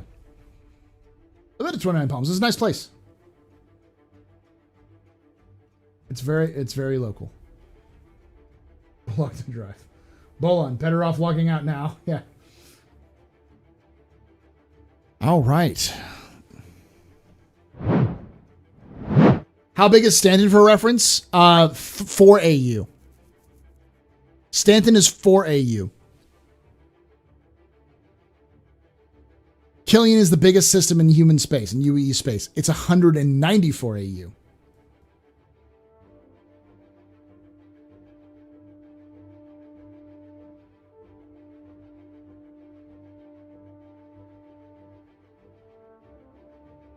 Stanton is 5 AU. About 5 AU, yeah.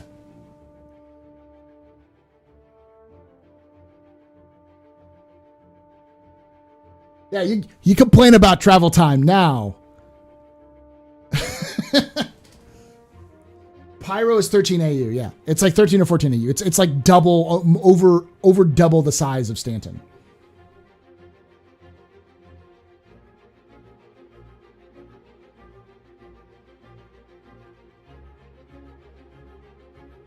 So, yep.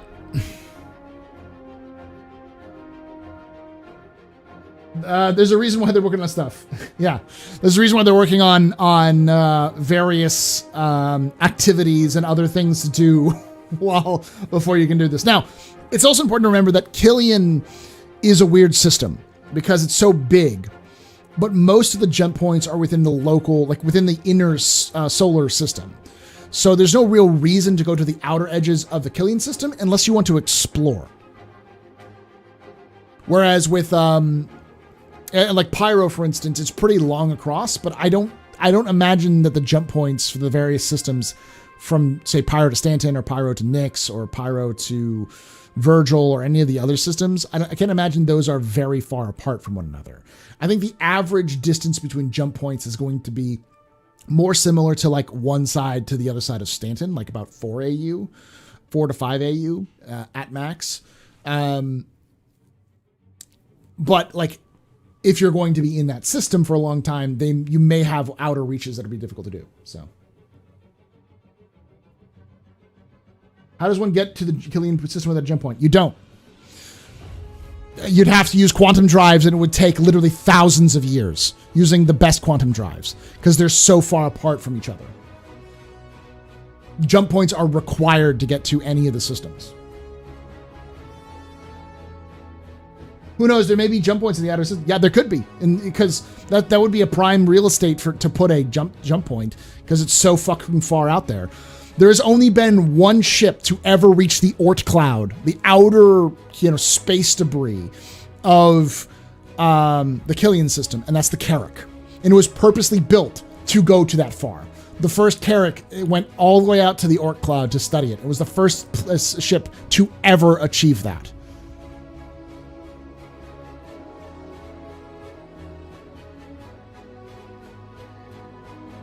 The Vanguard probably could, but the Black may struggle to go there. Yes. Sounds like a jump point would be a good place to camp you. Yes, but there's CIG trying to work on things. For instance, they're trying to work on intro, exit, and they're trying to make it so that a jump point has multiple options. You can take the main route from point to point. And then there may be like side routes that'll let you kind of breach off out of that jump point, but might be like slightly off course. So you might pop out from a jump point, kind of tether, kind of like a side route from that jump point, which will be sort of away from the jump point. They've talked about stuff like that recently, so they're kind of working on that whole thing. Also need to wait several years until part of the game is done. Yeah, I mean, yeah, you'd have to wait several years until Killian is done, for sure. Killian's not coming out anytime soon. But in terms of jump points, that's probably next year. Gotta be honest about that. I'm fairly sure that CIGs will have their first jump points in by the end of next year. What do you mean like Destiny pie versus cake? Space is friggin' huge, yeah. Exploration and mining are materials in outer regions of Killian. Exploration and mining, yeah.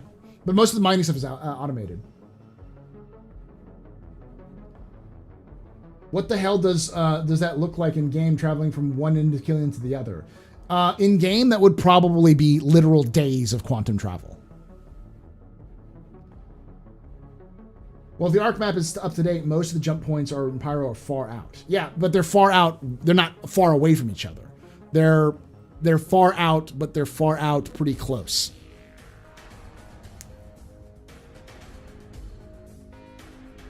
And I think CIG is definitely going to try to make sure that the jump points aren't too far apart from one another, to make it so that people who are traveling for like gameplay reasons or like trucking and stuff like that from point to point won't be incredibly bored, but it will still be kind of long, you know.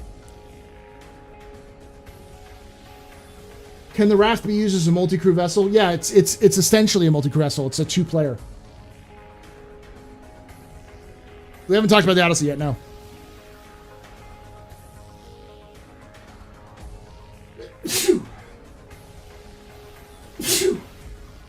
Hey, Gil, how you feeling? Bring a book. Yeah. Thank you.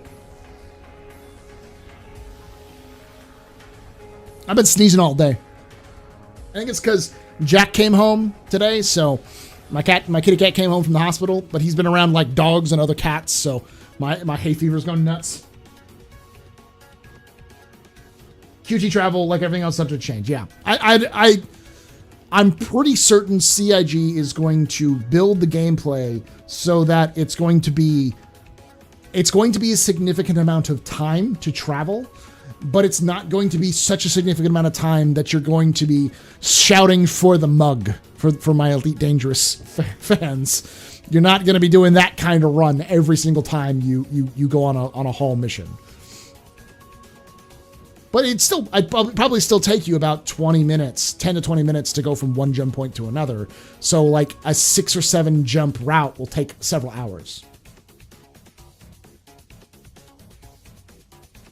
Most recover now, feeling rough though, mostly over the worst of COVID.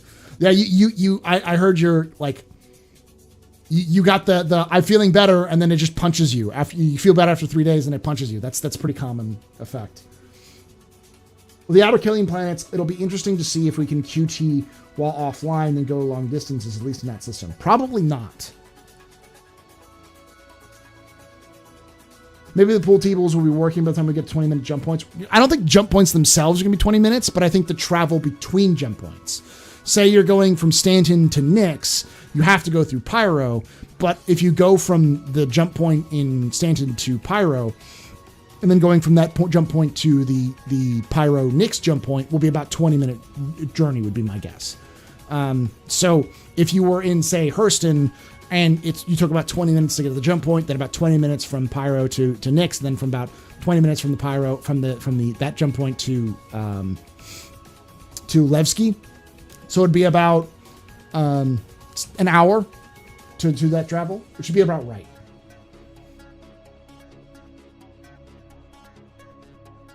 That's just how CM Fool asks everything.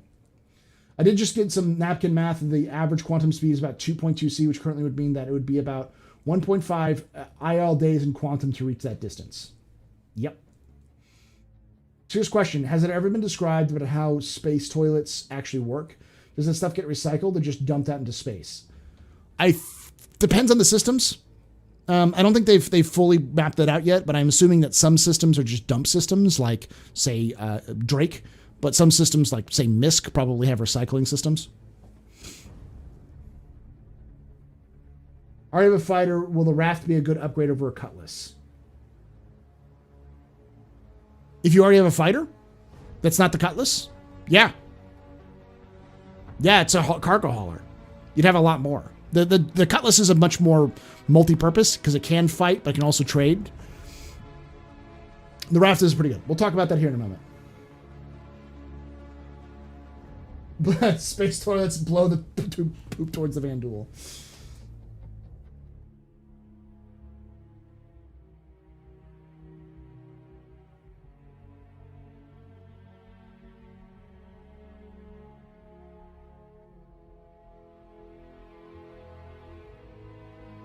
Keep in mind, we're not using the shrunk Stanton right now, not even the full 5 AU Stanton. I think Stanton is 5 AU in the scale that CIG uses. So it's shrunk compared to what you normally would, but they have a scaling system for everything.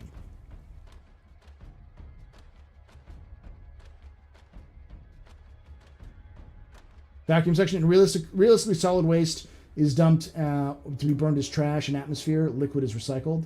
How it's going to work in games is a matter of debate. I wouldn't be surprised if solid waste is used as recycled, could be recycled for something like carbon filters or something like that.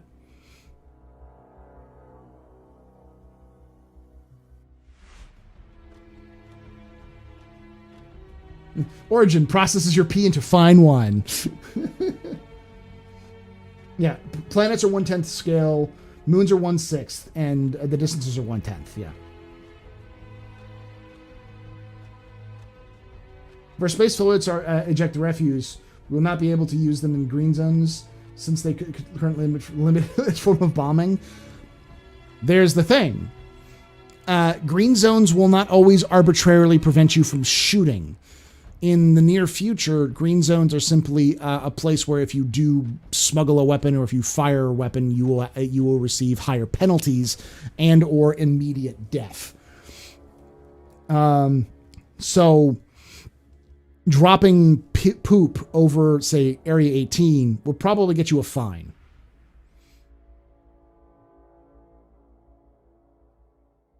The Stress doesn't have any jungle or ocean planets. Yeah, green in the Ellis system, and Tohill 3 is another good one.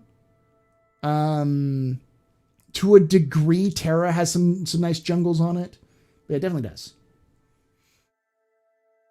How will ships like the 600i and Aquila come into play with new systems?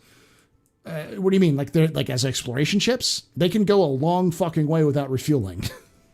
So they will have the ability to go longer distances without having to worry about having to get new quantum drives. We had an internal version of that a long time ago. The Armistice Zone didn't stop you from doing anything. It just got you in trouble for basically sneezing too hard. This was over 2 years ago, though, and we never made it out at a time. And never made it out at the time.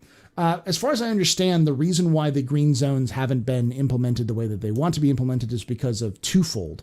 One, AI behavior needs to be improved, and two, performance needs to improve for AI behavior to improve, while, reputation systems need to be implemented, all those other things. There's a lot of other back-end stuff that needs to go around. The essential idea, the last kind of version of the game will be you land at something like Area 18 and you can walk off this ship with your full kit if you want to. But the second you get to security checkpoints, which are in game right now, they will scan you for weapons. You may not even be allowed to wear armor in the landing zones because, depends on the system you're going to. So you may have to strip your armor off and keep it in lockers, which is why there's those lockers between most spaceports and the security checkpoints. Is usually like a set of lockers or a set of like places for storage where you can like take your stuff off and keep it in a locker that is your personal locker, and then go through the security point. So you're going to have civilian clothes, and in some places they won't even talk to you if you're wearing full armor. So you have to have like reputation to be able to carry weapons inside green zones. So you have to have like a bounty hunting license, or you have to have some high reputation with the area. That's the kind of goal. Stanton is 1/10 scale, yeah.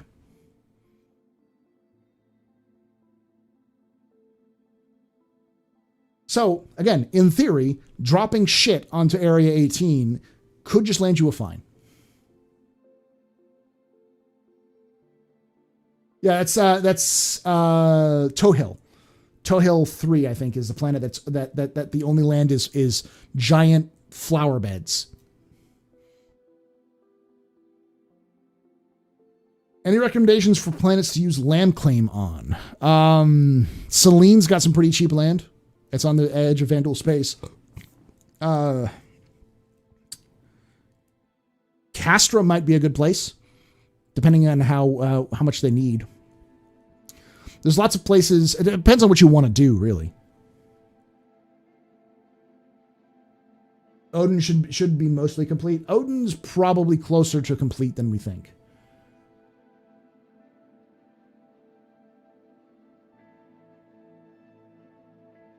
Lorville take over when? When the green system allows us to carry weapons inside.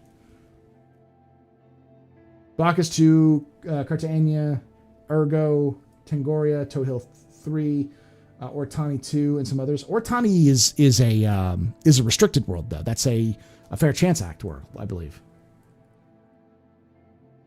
Thing with the 400i conversations, when it first came out, it was how many people expect to run into a Cutlass or other fighters out the same distance as explorers who have fuel tanks and refineries, just to get them out at that distance. Oh, when it first came out, it was how many people expect to run into Cutlasses and other fighters at these same distances. Well, you might actually see Cutlasses out in those distances because Cutlasses might be hauled out there by pirates to operate illegal bases out in the edges of those systems. Because the remoteness is also a boon for any illegal activities, because you're not going to see a lot of people traveling out there. So it would be a nice place to keep your head low, which is why Killian probably has a host to a lot of outlaws in its outer systems, but no one knows about them because they don't want to be known, sort of thing. Thank you, Stuart. Ortani system is one of them that got cut off when the jump point collapsed. Oh, thank you. Yeah. OSO is the Fair Chance Act. That's why I was forgetting that one. Yeah, Ortani is going to be an interesting one. Here's my thing about the raft. The weapons are weak, and the hull capacity is 96 SCU. The Connie Andromeda has better weapons and the same hull capacity. Yes. Let's talk about the Argo Raft here. I'm going to set this aside a little bit because I'm going to do a little bit of a review of the Argo Raft, and then we'll talk a little bit about it. So this is where I'm going to start doing like a little section for like YouTube. This is designed as a standalone stuff to talk about it. So here goes nothing. Hello and welcome back to one of these office asides. I still don't know what they're going to be called. Little sections of our office hours where I record them specifically separately while we're recording. We're talking about the stuff live to talk about Star Citizen lore, events, discuss like recent events, news, whatever. So I'm going to try to do something a little interesting, I guess, which is going to talk about the Argo Raft. So let me pull up some stuff from the Argo Raft because I actually get the Q&A here. But I'm going to pull up the raft itself, and we're going to get to it. There we go. So the raft is the latest latest ship release from CIG. It's Argo. It's a company that's close to my heart because I love Argo. All hail. Look at this. Look at our short king there. Look at them. He's the king. Our Lord, our Messiah, the cargo god himself, just chilling out in the background, all noble and shit. You know, love that. But it's essentially a large, heavy freight cargo transporter. It has 336 SCU cargo crates, which are like kind of the biggest size cargo crates. And then we also have it's armored, so it's a little bit tougher. And if we can get to it, kickstart your cargo career. So it uses 32 SCU cargo crates, total of 96 SCU. It's got twin size 3 repeaters as a remote, and is capable of equipping size 1 weapons. And we're looking for confrontations. Okay, yeah. And then lastly, small crew. So the interiors are very nice. It's got 2 beds. It's got a nice interior for living, and those beds double as escape pods. We've got docking collar. It's got a little cab back here, which controls all of these cranes. See here, these are like what are these? These are tractor beams, and then you've got the actual 3x32 SCU containers. Plus, it has some hard points and other things like that. So it's surprised me with its price. It's only about $110 for cash, $125 for credit, which puts it at a pretty interesting place. It's cheaper than the Freelancer Max, I think, but it doesn't quite have as much cargo. But looking at the Q&A, I think is important as well. Why would someone choose a Raft over something like Freelancer Max? The Raft is designed to compete more against the base Freelancer than the Max. However, it holds its own when it's designed from the ground up to support a quick loading and unloading of standard 32 SCU cargo crates. While, of course, you can fit these into a Max, it takes much longer due to its relatively narrow opening. Is it possible to lift and detach preloaded containers holding device to ship's rear while nice and implemented released? The aim is to where the cargo requires physical loading and unloading. So you can physically load and unload it. It holds the same kind of cargo units as the Hull C. There are no physical access to the cargo containers from within the raft. The second player can use the remote turret for defense or undertake engineering repair roles where necessary while the pilot concentrates on flying. Basically, it can do short range or long range. It has an insane amount of quantum fuel for its size. There is a tractor beam that sits at the rear to allow for help with the loading and unloading. Small crew. There's no small vehicles, and the front little pads here are just rule of cool. So the question becomes, what is the raft? Like why should you buy a raft? And I think the answer is the raft is a weird ship for a very niche role. The thing to understand is that Argo is very much into building infrastructure. Argo ships, except for the Mole, are designed for infrastructure replacement or infrastructure becoming mobile infrastructure. For instance, the SRV is a giant tractor beam. It can be used to tractor ships, but can also be used to tractor cargo. So it works as kind of a flying crane, while it's also a tow truck. You have the MPUV, our God King. The MPUV, the Argo Cargo, we call it the Argo Cargo, but in reality, it can be a modular system. It can use a cargo system, a personnel system. There are rumors of a search and rescue module that you can put onto it, and some other ones as well. But it's designed to effectively fill in roles for moving and transporting. People call it the space forklift for a reason. It's got those sorts of things, those capabilities. But it's also a multi-tool. It has many different purposes to help load and unload ships, especially like Hull series, into stations. So this is similar. This is a ship that's designed to drop off large amounts of cargo onto planets that don't necessarily have the infrastructure that you would need to unload something like a Hull B or a Hull A on planets, but also able to just essentially quick drop off your cargo, pick up new cargo, put it on, and then go. So it's designed as, if you've seen cargo vessels, some cargo vessels will actually have cranes on board their ships themselves, like real life in reality, so that they can essentially be used to offload cargo at ports that don't have large cranes that would help normally move cargo containers off of the freighters. So it allows it to be a little bit more flexible, allows it to be used for more locations. That's kind of what the raft is. It's a replacement for having to have the infrastructure to unload large cargo containers while being essentially its own cargo container ship as well. So is it better than the Max? I would say no. Is it better than a Hull B? That's a question. Because the Hull B currently, as it stands, supposedly has over 300 SCU of cargo. Now, the argument for the raft over the Hull B is that that cargo is going to have to be unloaded by hand by Argo MPUVs or SRVs from your ship to the station, or by other personnel with tractor beams on the ground if you're using a Hull B, because it can actually land with its full cargo load out. Last we heard. Whereas the Mole or the raft, that doesn't require. You can just kind of do it yourself. Does that justify it? I don't know. It's got a very low cargo capacity for what it does.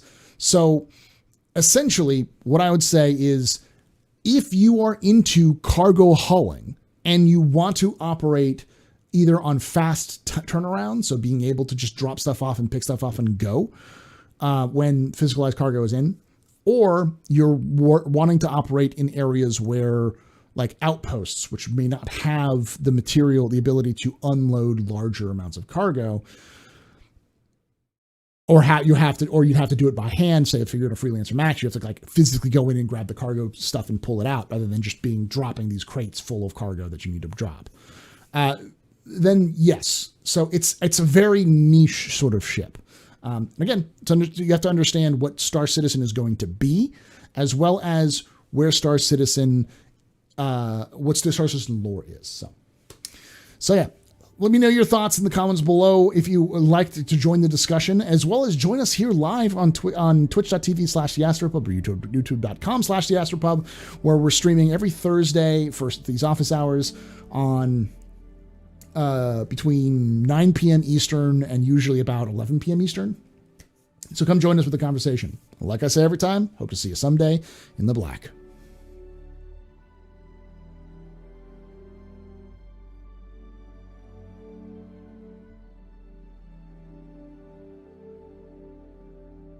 All right, so let's talk about this.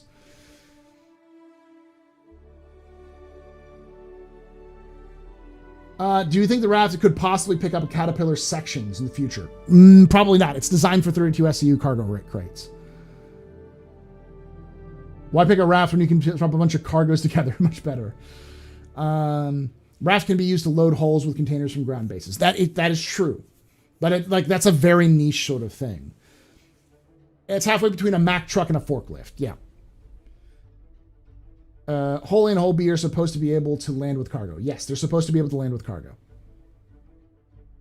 Hull A and Hull B are both supposed to be landed with cargo. Now, they may change that, but...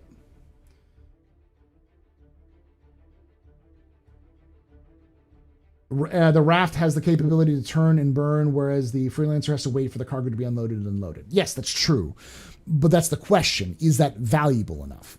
Because 120 SCU is a lot of cargo, but that's also more profit compared to 96. So if you're not really worrying about quick turnaround, say you're dealing in goods which aren't going to be refreshed very quickly, or you can, like, another good example of this is the Freelancer Max and the Freelancer Base can hold vehicles.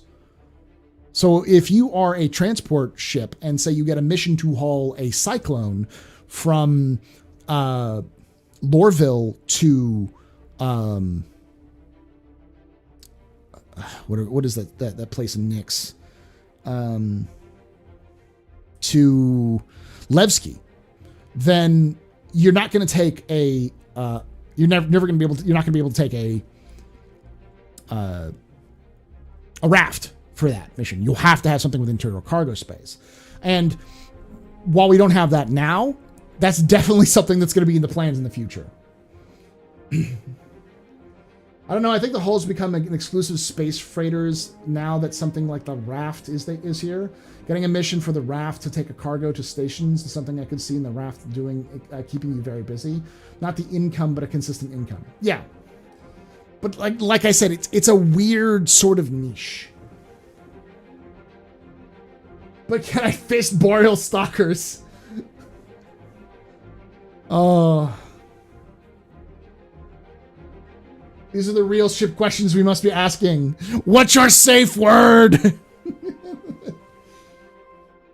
But Argo, who cares? Yeah. The design makes me feel like they will do a Raft XL or something similar for a more standard cargo hauler. Maybe. With the intro of the Raft, what do you think of the role of much smaller MPU is going to be now? The MPUV is still going to be used for loading and unloading ships the size of a Hull C. But the thing about the MPUV that's important to remember is that it's a multi-tool. It's a Swiss Army knife. The module in the back is changeable. So you can change the cargo module to a personnel module. The personnel module for possibly a search and rescue module.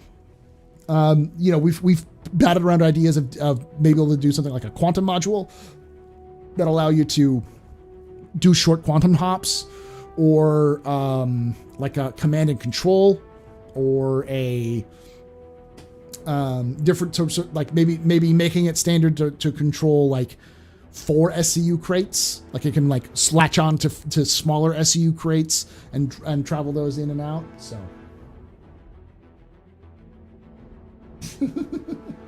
someone was asking about that.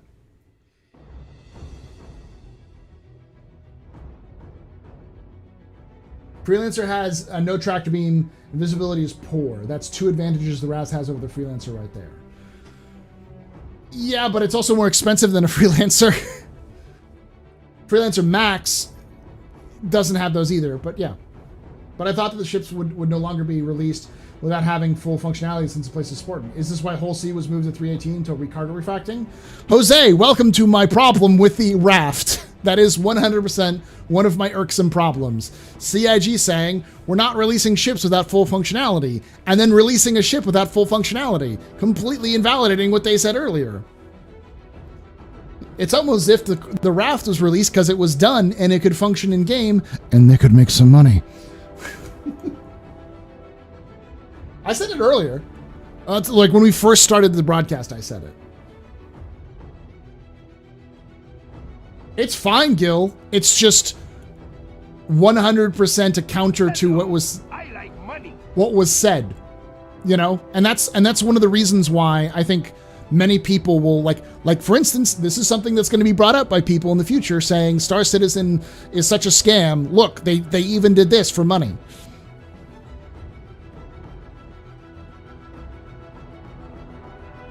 Yeah.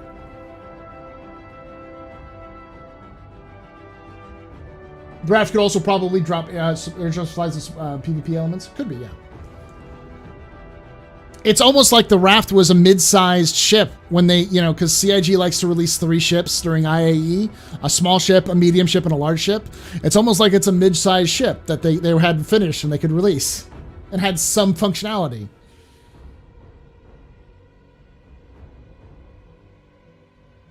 Yeah, at least it's Argo.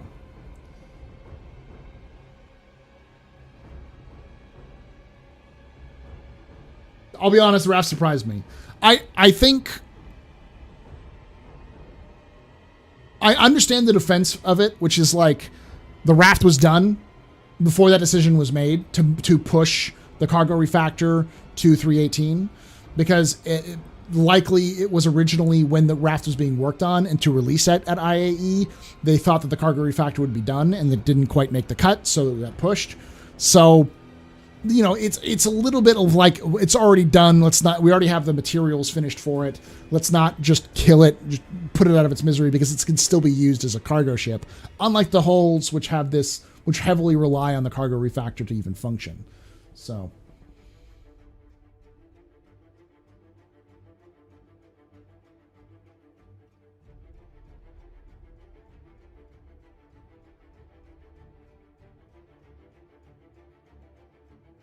Kind of like what Richard said, he steers the boat, but it takes a bit for the back part to align.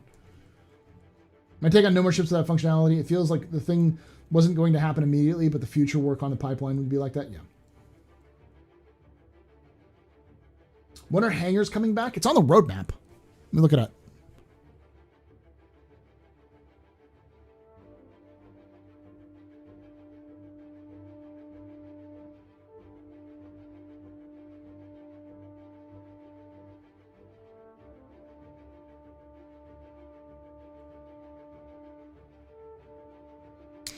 Persistent Hangars is release 317.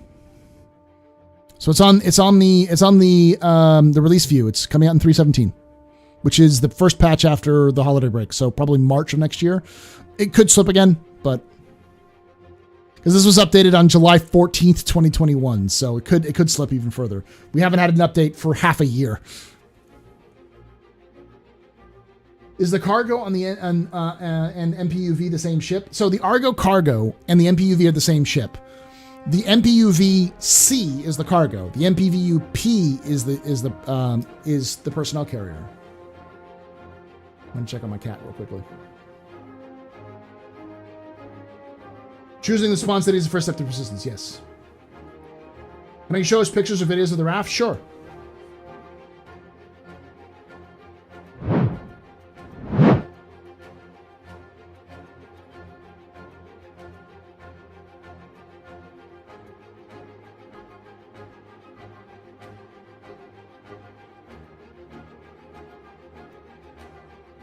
There's the interior.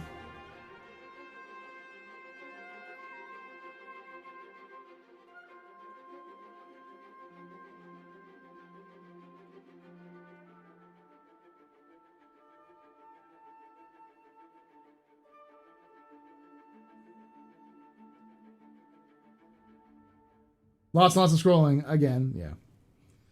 Can't ignore the MPVU hype. Might have contributed to the idea to throw it in anyways. Could be as well. The MPV-1C is the fabled Argo cargo. Yeah. No, only the MPUV-C, the cargo variant, is going to get the best in show skin.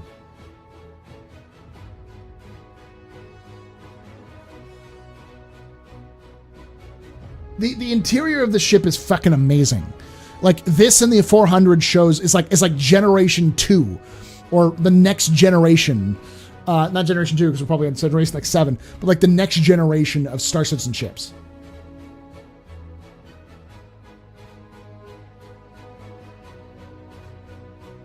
I will say, I feel like the Raft is a weird thing. I don't think it's a crap ship. I think it's a decent ship for what it's designed to do. I just think that its design is a little off. You know? But like the 400i is well designed. The Raft interior is well designed. They have lots of space. They have decent, decent flow. The way to get into out of places is not too bad. Even the Redeemer doesn't have a terrible interior. It's still wonky, but it's not terrible. It's because it still suffers from the fact that it was made by fans years ago. Yeah, great utilization of space.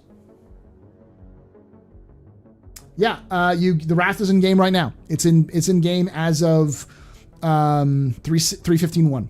So you can buy it or you can rent it on the floor right now. You can go rent it and try it out for yourself.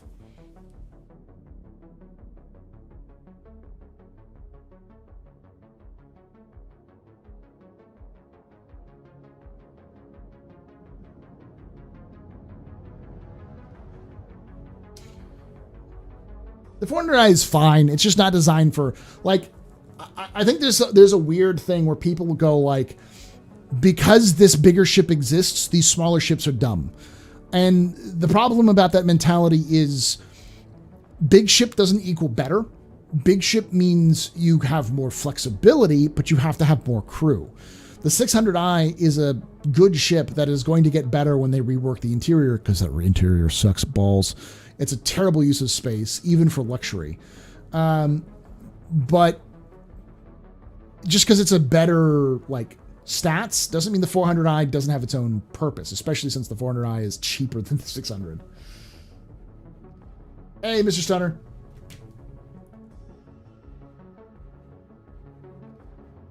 Yeah, exactly, because SUV6 has been checked on.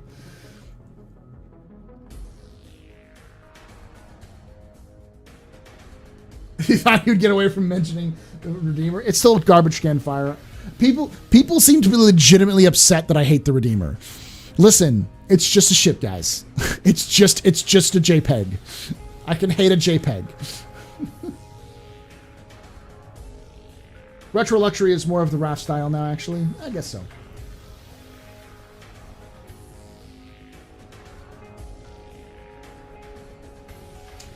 Yeah, Jose, there's also a problem with the elevator. I don't think it's rushed out. I think the problem with the Raft is the thing that the Raft suffers from is that it didn't have time to be tested in the PTU. That's it.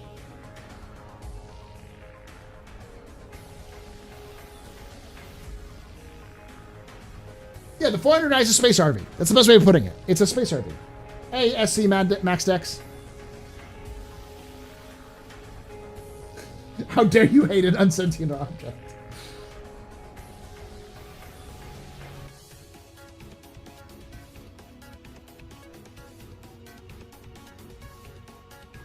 Yeah, for not getting a tested time, turned out pretty solid. Yeah, there's still some problems, but yeah.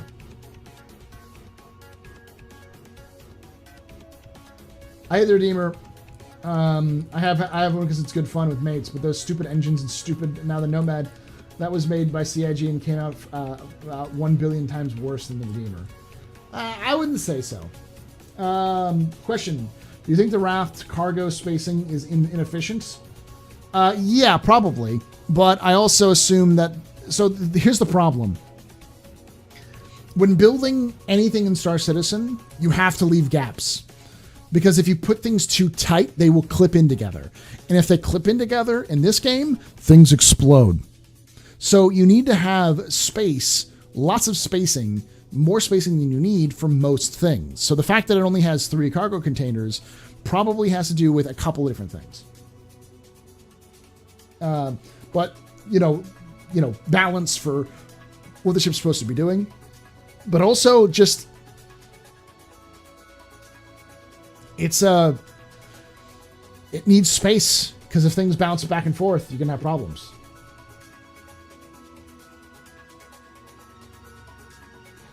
Hey, Red, how you doing? You also need players for manually load containers. Yes.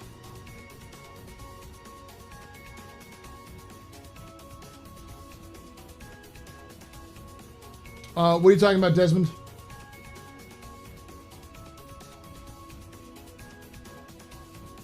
I love the design of Argo ships. I wish the Prospector was an Argo design instead of MISC.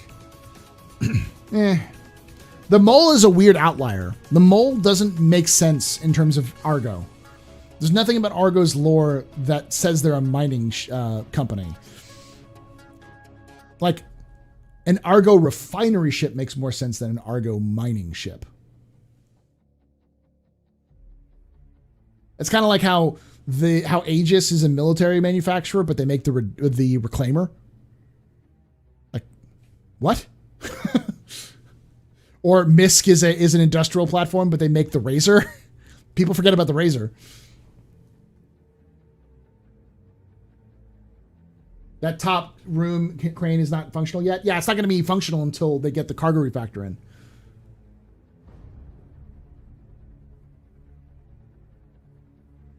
Basically, everything but the cockpit in that ship is non-functional. The cockpit and the beds. Because the engineering room doesn't really doesn't have any purpose until engineering gameplay is in. And the back area that has like the little crane operating room isn't functional because they don't have physicalized cargo in the game yet. Do I think the whole B will be nerfed to a lower cargo capacity? I think the whole A, the whole B, the whole C, the whole D, the whole E, all of them will get lowered in their cargo capacity because their cargo capacity was based off of a different vision for cargo than what we have now. Hey, Jax. Clement being a military vessel makes sense, though. The Army and other branches have some sort of recovery recycling ability for old destroyed equipment. But it's a little inefficient for a recycling ship. It's fucking massive. It's a goddamn huge vessel.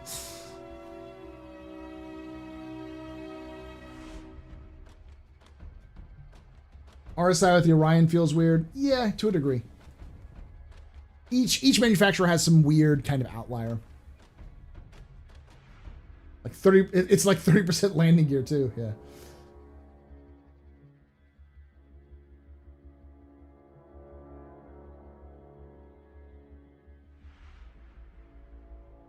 The Raft eats gas like an old big block V8 with 3 extended tanks. 35K is just to refuel 25% of the hydrogen fuel. It has a huge quantum fuel tank, though, if I remember correctly. Think we'll see a Crusader Starliner ambulance for medical gameplay? Possibly. A starter ambulance? Possibly. I think there needs to be a smaller ambulance vehicle that's not the Red. Because, for quick reference, the UEE military and the UEE government hates Drake. Like, they fucking hate Drake Interplanetary.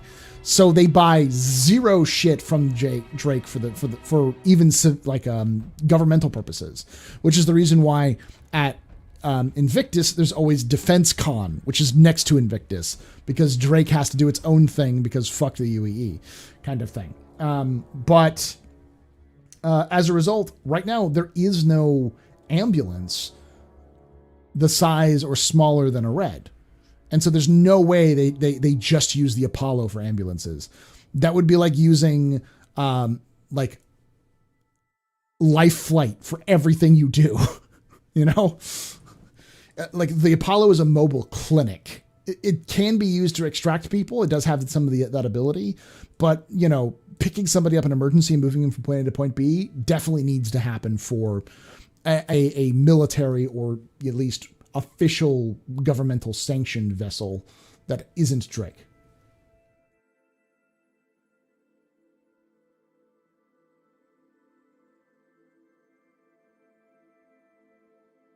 Does SE vouchers count as the first time pledge for the MPUV? As long as whoever purchases, yes, it does. Like this right here. So like if you use my referral code here and buy the game, I get a point. But yeah, that would count if they buy the game or buy something with that referral code. Then it counts for your Argo MPUV. Does the Pioneer have 4-wheel drive? It doesn't have wheels. Kruger needs more. Yes, that's Algrid.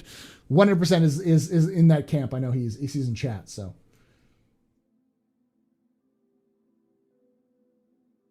they need to spend $40 at least. Okay, yeah. Which is the starter pack.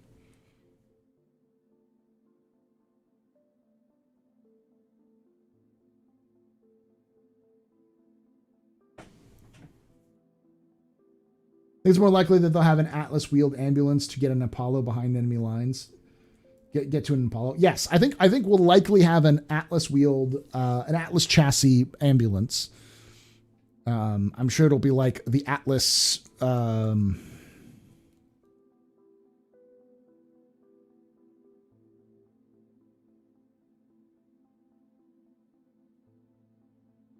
Hippocrates or something like that. I don't know. Thanks. I can now get more angry tonight. I've helped fund the starter pack with prizes and my own monies. So I haven't pledged yet. I need need the God ship. Yes. The Argo Cargo God. You can also buy it. Does the Pioneer have 4-wheel drive? Okay, yeah, great. Yeah. Do you know what no idea. The fact that they were able to make multiple like Bengal carrier variants in a month is nuts. Because nobody's talking about it, because nobody reads the fucking Squadron 42 update things, except for fucking me now.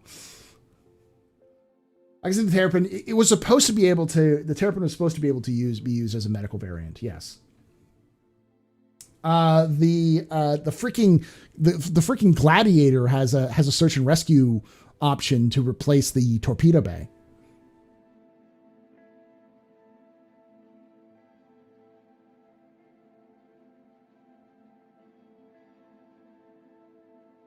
Last time I spam this, I promise. Question about the travel time. How long does it take to fly from planet to planet in lore? I know the lore doesn't have 1,000 ms speed, nor do NPCs places in minutes from the stories I've heard. So the lore is locked to 0.2 SC, 0.2 C travel. And everything in game is scaled 1/10. So I think the time is scaled to 1/10 as well. So 1 minute in Star Citizen right now is effectively this. My logic may be wrong here. Is like 10 minutes in like the reality.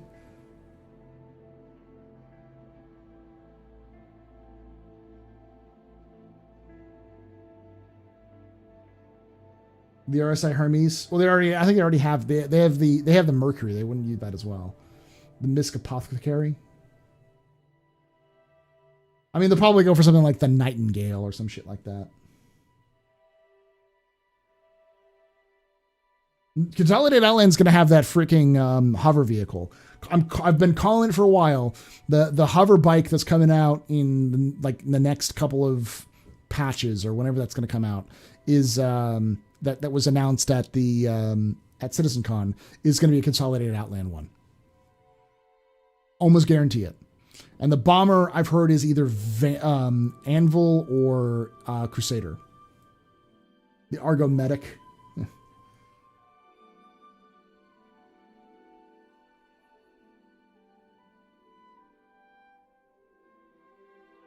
With their janky hover treads, yeah. Thing with Star Citizen, it's top secret, so people are just seeing Star Citizen development. Well, that's the thing, is that you can tell a lot about what CIG. CIG does not. Essentially, if you want to know what's going on with Star Citizen or Squadron 42, read the monthly reports. They say a fucking lot. I know about how many chapters there are. I know what chapters are completed, which chapters are being worked on. I could almost guarantee you that by the end of this year, about half of the game will be in a complete status, in the sense that it's no longer using placeholders.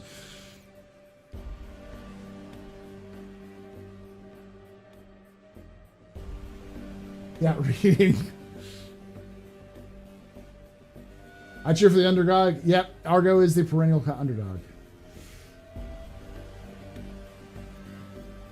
CNOU could also jump into the open niche of a small medical ship like they did with the Pioneer. Possibly. I'm thinking Tavaran bike. I could see that, but we don't have any evidence that Tavaran used hover technology. They do. They do. The Prowler is supposed to have hover skids on it to be able to transition from being a flying vessel to being kind of a hover tank. But what's the name of the Terrapin variant? Raphael, Leonardo, Michelangelo.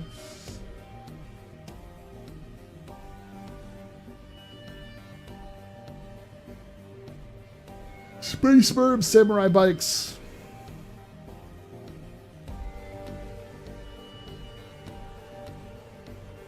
Question, what Tier 0 gameplay loops are left to implement? Bounty hunting. Selling, like trade. Like actual trade. Mission systems are not there yet. Like the full mission systems. Like dynamic mission systems. Salvage. Repair. Refuel. Rearm. Cargo.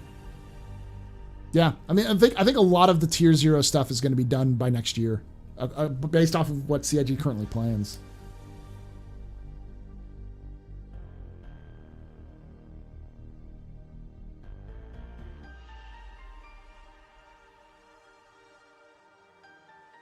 Specifically, non-lethal capture and return bounty hunting. Yeah, being able to take someone down, arrest them, and store them in a cryopod, rather than just killing them. Data running and hacking, yeah, but hacking is already on the road, like being worked on. So data running, I think data running is going to be easier than we think. I think the only reason why data running isn't in the game yet is because the full modularity of ships isn't fully done yet.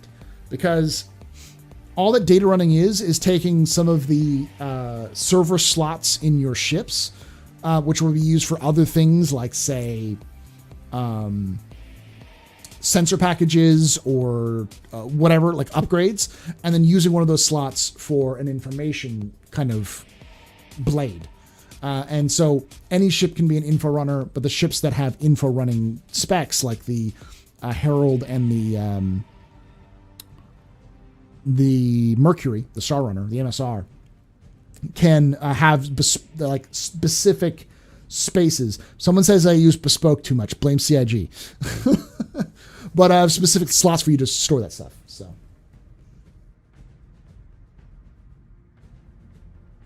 it's basically just cargo, though. Like, it's just moving cargo that's just data. So it's more to do. I think that has more to do with ship functionalities than gameplay. Like info running these jump points? Not really. You can still do intersystem info running. It's just not as common. Information can be transmitted between jump points, but there's an automated system that's used by using drones to shoot through jump points.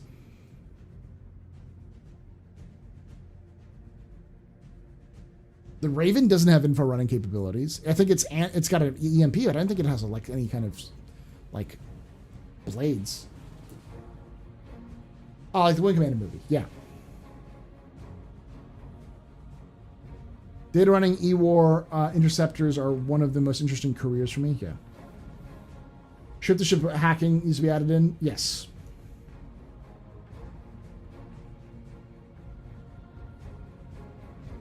Why is the name changed from the MSR to the Mercury? Well, it was always the Mercury. It was just called the Mercury Star Runner. Like the M2, C2, and A2 are the Hercules C2, M2, and A2. You know, the Starliner is always the Genesis Starliner. The Ares is the Ares Starfighter.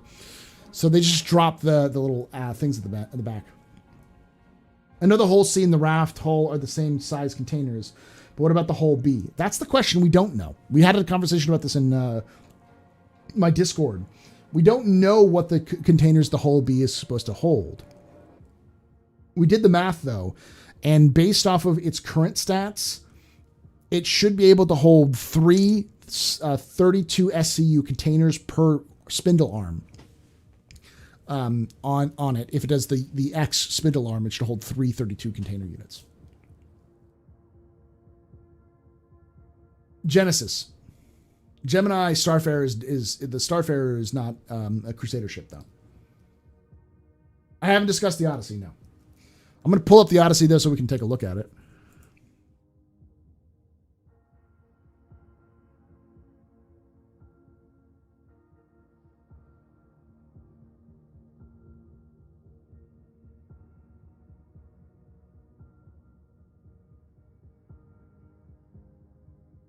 All right, so I'm not going to go over too much of the crazy theories from Inforunners. I'm going to let the Inforunners stuff kind of go as it is, because I'm sure we'll do a video on it. But I'll give you some kind of basic understanding, some basic guess. A lot of people think that this top area here is the landing pad, and that landing pad is big enough to hold a prospector. There are 2 cockpits. There's this front cockpit, and then there's this bottom cockpit, which obviously has some that's like a mining arm to it. So this is much more like it essentially has a Starfarer front or a hull front, and then a prospector front on the like station on the bottom. And then there's a ramp for cargo areas back here. What are y'all questions about that? She's chunk. She's as big as a she's as big as a carrack.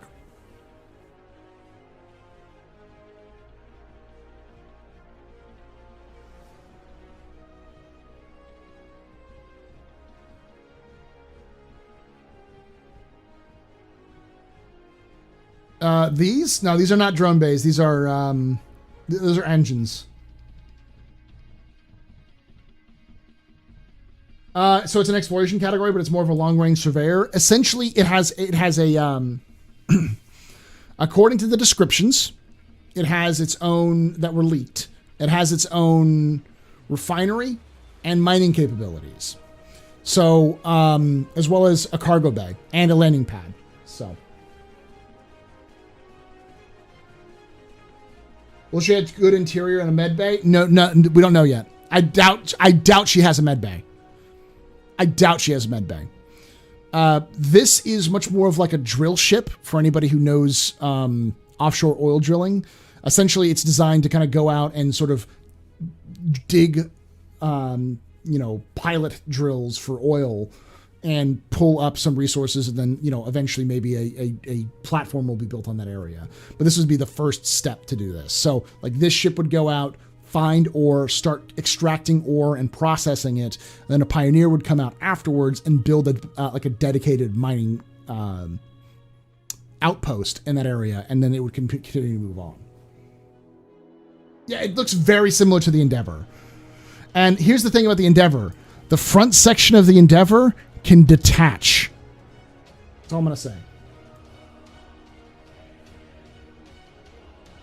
So it's the Orca from Eve. I don't know that reference, but possibly. Yeah, Orcs gonna absolutely love this thing. This is essentially like a forward mining vessel. This is a mining. If you are a mining organization, you will have this. Salty Mike is going to buy one of these. Salty Mike is going to hate it. He's going to cry while he pulls his wall out and goes, I want one, because this is essentially the kind of thing that Mike likes. I have to be a shell. I know, Mike. That's what's going to happen. You can tell him I said that too.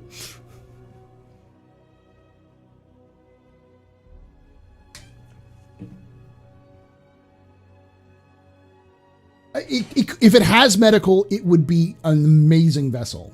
I think that's the reason why it probably doesn't have a medical facilities. If it comes with a Carrick price, 600-ish, it's probably going to be Carrick price, yes. What's the advantage of this over the Orion? The Orion is... this doesn't really have an advantage over the Orion.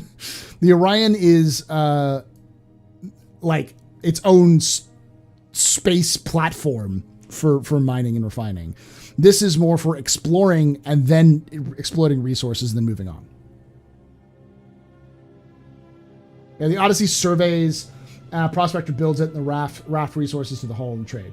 Yeah, the Pioneer, yeah. And if like, for instance, an Odyssey discovers some resources in an asteroid belt, it might call in an Orion afterwards to actually establish mining operations on this. This thing won't be able to crack big rocks. Probably can crack big rocks, but I wouldn't doubt that. I would guess that this mining arm right here is maybe one size bigger than what we currently have. It's not really designed to be an efficient miner. It's designed to be able to be a mobile refinery and mining platform. My mate loves cargo and mining. If it carries more cargo than the Herc, it probably will.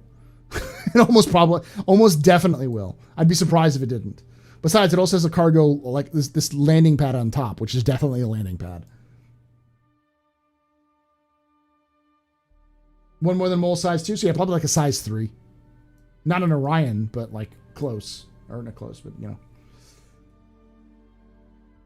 Orion stays way optimized from massive mining operations compared to the true refinery platform. Yeah, like I said, this would probably find locations where you'd bring an Orion in later, but the Orion doesn't have the kind of exploration suite nor the jump capabilities that the Odyssey is probably going to have. The Odyssey can probably go anywhere, where the Orion probably needs a fleet to support it while it's moving to its location. What mining surveying capabilities do you think it'll have? Upgraded scanning suites dedicated just specifically to mining, and probably... Yeah, probably that's it. Just upgraded scanning suites.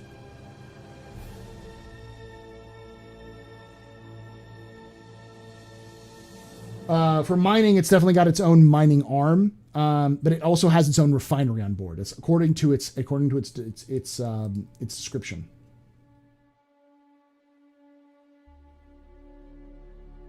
Is it possible to have a ship that's too big? Yes, it's called the fucking Reclaimer. It's huge. It could also be a refinery for the Prospector and eliminate the need for going back to station at a time. Exactly. But this ship could also still mine. So if you have a space for a Prospector on board this ship, the Prospector can go off, gather resources, come back, drop it off for the refinery, while this is also mining as well.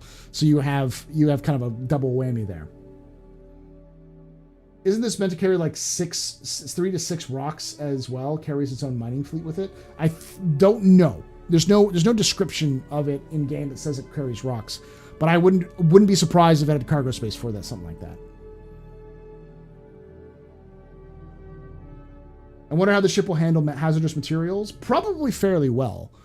I mean, like I said, it's got an inbuilt refinery, so if it mines the hazardous, like, you know, the things that are sensitive or that have timers, it can immediately dump those into the refineries and then start processing them rather than having to wait for it. Is it Eve Orca? I'll take your word for it. This thing is its own content generator. It's a mining organization's flagship is what it is. I wonder, how would you transfer goods from a Odyssey to a cargo ship then? You'd have to have a ship directly to a TDD in Microtech, for example.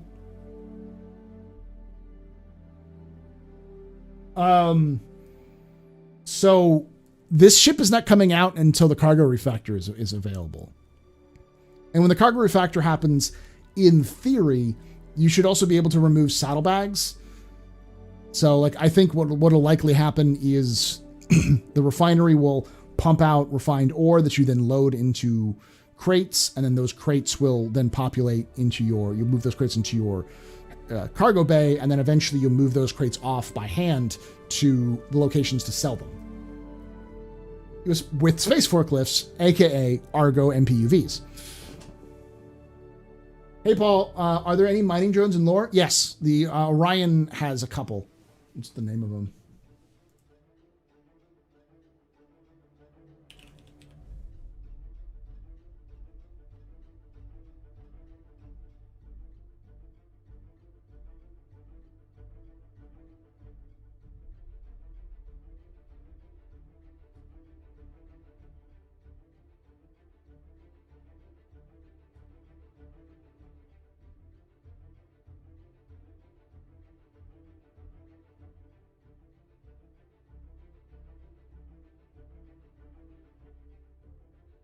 Yeah, it includes extensive storage for resources, drone docks, and an onboard refinery. So there are mentions of drones for the Orion, which I assume are mining drones. It could be the Cygnus mining drone, which is one we know that is made by Greycat, which is a giant spider drone that is mining. Yeah, the Cygnuses, which are Squadron 42 assets, which could be, it could carry those ships. It could, because the Orion is stupid big. Off topic, do you think it's possible that the mine layer ship will be able to launch logistic drones as well, a la drone carrier? Possibly. It does have its own Nemo drones. But I don't think CIG has said if all drones are going to be the same size, though. I just want a ship that can mine ore and carry a rock. That would be... the Mole, I think, can carry a rock. I think its cargo bay is big enough, isn't it? I could be wrong. But yeah, that would be the closest thing right now would be the Odyssey plot, probably. The Orion can't land planetside, though. Nope. The Orion is a space mining platform. I think it has a cargo bay, doesn't it? It has a pretty big, like, elevator. There's no cargo bay? Okay, so I'm wrong. I haven't seen a Mole in a long time. Off topic, do you think it's possible that... oh, yeah, I saw that one.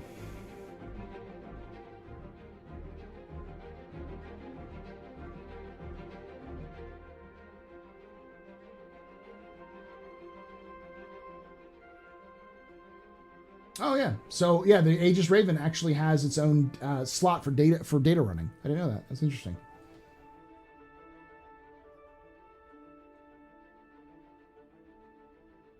I feel like an Orion is more likely to eat a planet than land on one. Yeah, it's much more of a go into this asteroid belt and then make that asteroid belt not be there anymore. That's what the Orion is.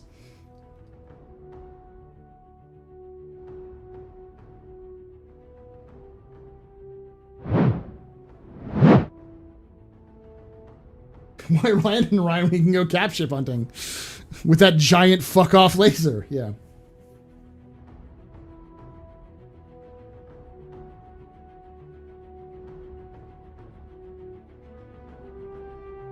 If you had to come up with lore for the Odyssey in a few sentences, what would it be? Built in the late 29th century to bridge the gap of to fill in a burgeoning need for resources as the Empire was pulling out of a economic slump. The Odyssey was built as with lessons learned from the whole series and the Starfarer, and is now the premier forward mining operations for independent mining vehicles, as well as what the fuck is the name of that place? I always forget it. Shubin Interstellar. Oh, we don't know the price, but I'm guessing around $600, the same as the Carrack. So what you're saying is if we get enough Orions together, we can make a path through the asteroid belt in Crusader that's meant to be impassable? Possibly, yeah. Side note, OSMG Paul, you've gone through all the extra stars and content this week. Thank you, yes. It's been fun. I want to do more in-game, in-verse stuff, but I've just not had the desire to do so. At some point it's going to happen. At some point.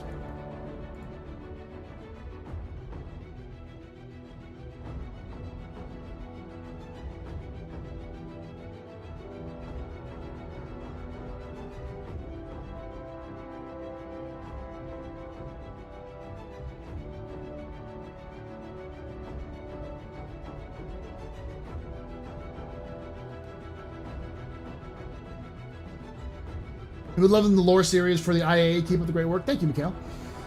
I do it every every IAE and Invictus. A lot of it is just repeated information, but people like it. When I did the first one and it was an hour long, I was like, oh, fuck.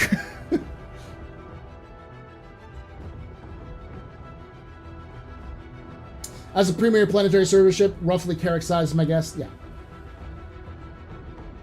The Odyssey to me looks like a focus and explorer for mixing operations, mining operations. Unlike the Carrack, which is much more open-ended explorer. Yeah. Let me pull this up.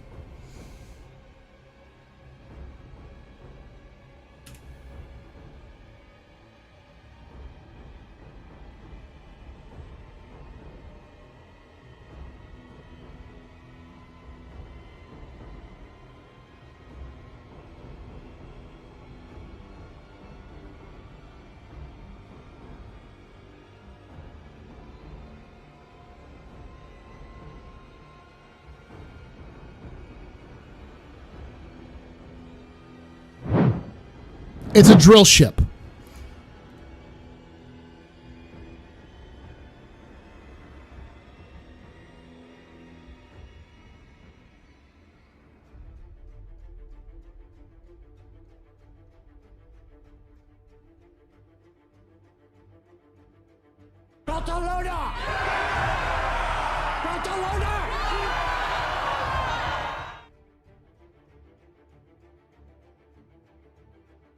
This, which is basically a floating drill platform that's also designed to kind of explore and drill. Those are oil exploration ships. Exactly. That's what the Odyssey is. It's a mining exploration ship. That's all it is. Same concept. That's what this is.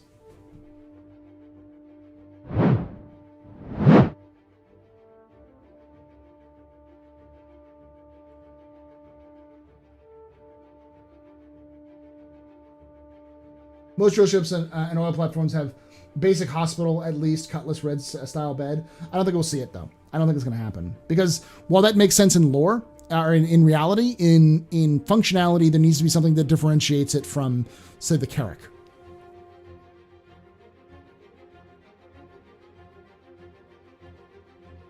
See you in 5 years. I mean, it still has that. It has that front drill, so it's still designed to kind of be a drilling, like a normal mining ship. Though it's going to be impossible to use. I don't think it's going to be coming out until next year. I think the earliest we'll see the Odyssey is the end of next year.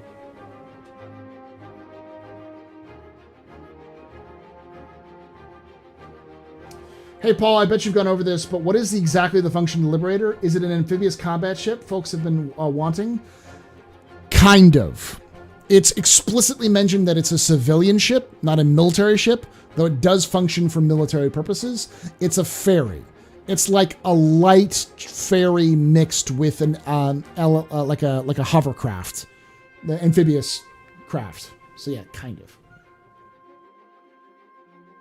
So what's the big ship going to be? It's going to be MISC. It's Odyssey is a MISC ship.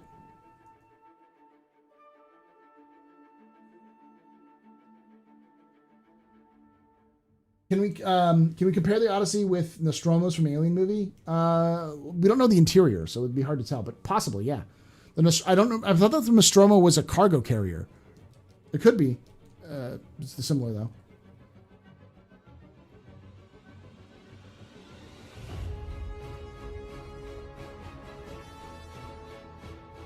Imagine if it's flight ready this weekend. No way is it flight ready. It's just going to be concept.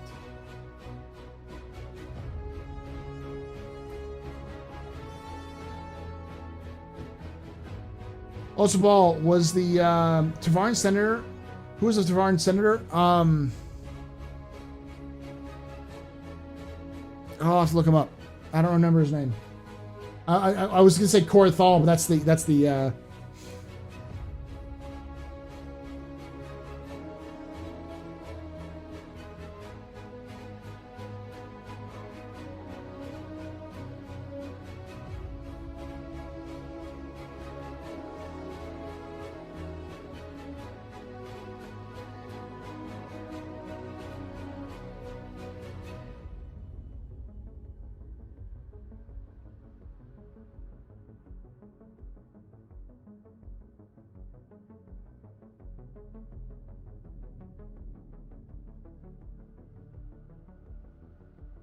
John Featherbottom.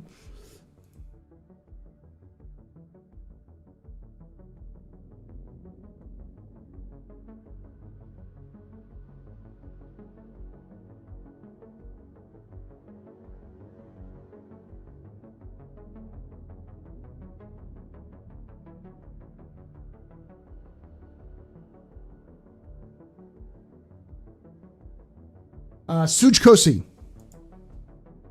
Sujkossi. UEE veteran naval reservist. No reference in terms of his rank, but I'm assuming he's probably a captain or a lieutenant. Former Army and then re-enlisted into the Navy as a reservist.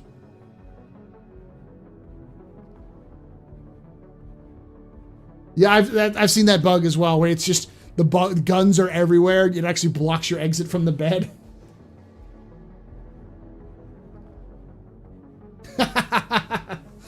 Of course, the Gilbird, the bird is interested in the bird lore.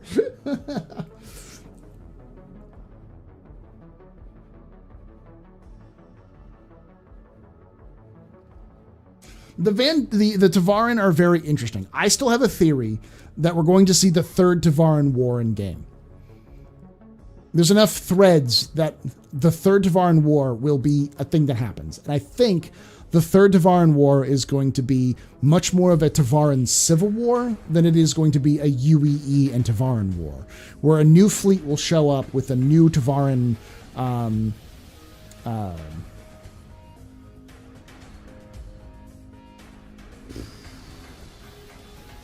what were they called?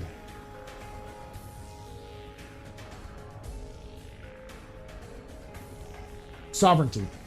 A new Tavaran sovereignty fleet will show up to reconquer their homeworld of Jalan. Kelith was what was his name. And the question will not be. Many of the Tavaran who are currently in the UEE will actively fight against this invasion. Because there's many Tavaran in the UEE today, including Sujkosi, who are like, we need to adapt. We need to change. The old ways have failed us. We need to evolve and move on. We need to adapt and make the UEE our home. We are now if we can make the UEE more of a two-species government than just a mono-species government, with the Tavaran having influence, then we can start moving forward away from our past. And there are some, probably, based off of like a lot of Tavaran who want to try to reclaim their lost heritage. So there's already some conflict between the Tavaran who want to assimilate and kind of create a new Tavaran identity, and those who want to find out what they were like before and reclaim that identity that they had lost because of the purge. So, and then of course, players will get to decide who they side with, who they back in this conflict. No, their homeworld wasn't bombed to oblivion. It was terraformed. What do I think about a refinery variant of the Misk Starfarer? The Starfarer is a refinery. But a refinery ship like this, the Misk Starfarer would be a good idea.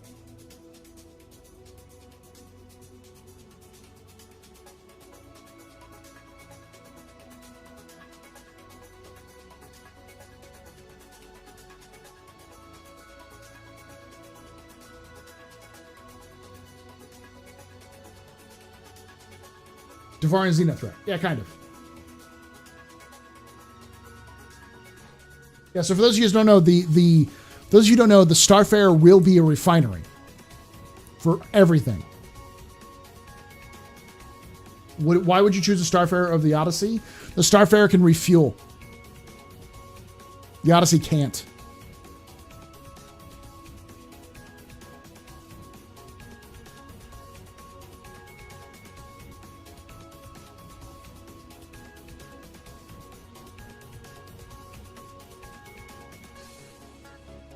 New Patriarch. Yeah, they called them the Warlords. The head of Tavaran sovereignty is a warlord.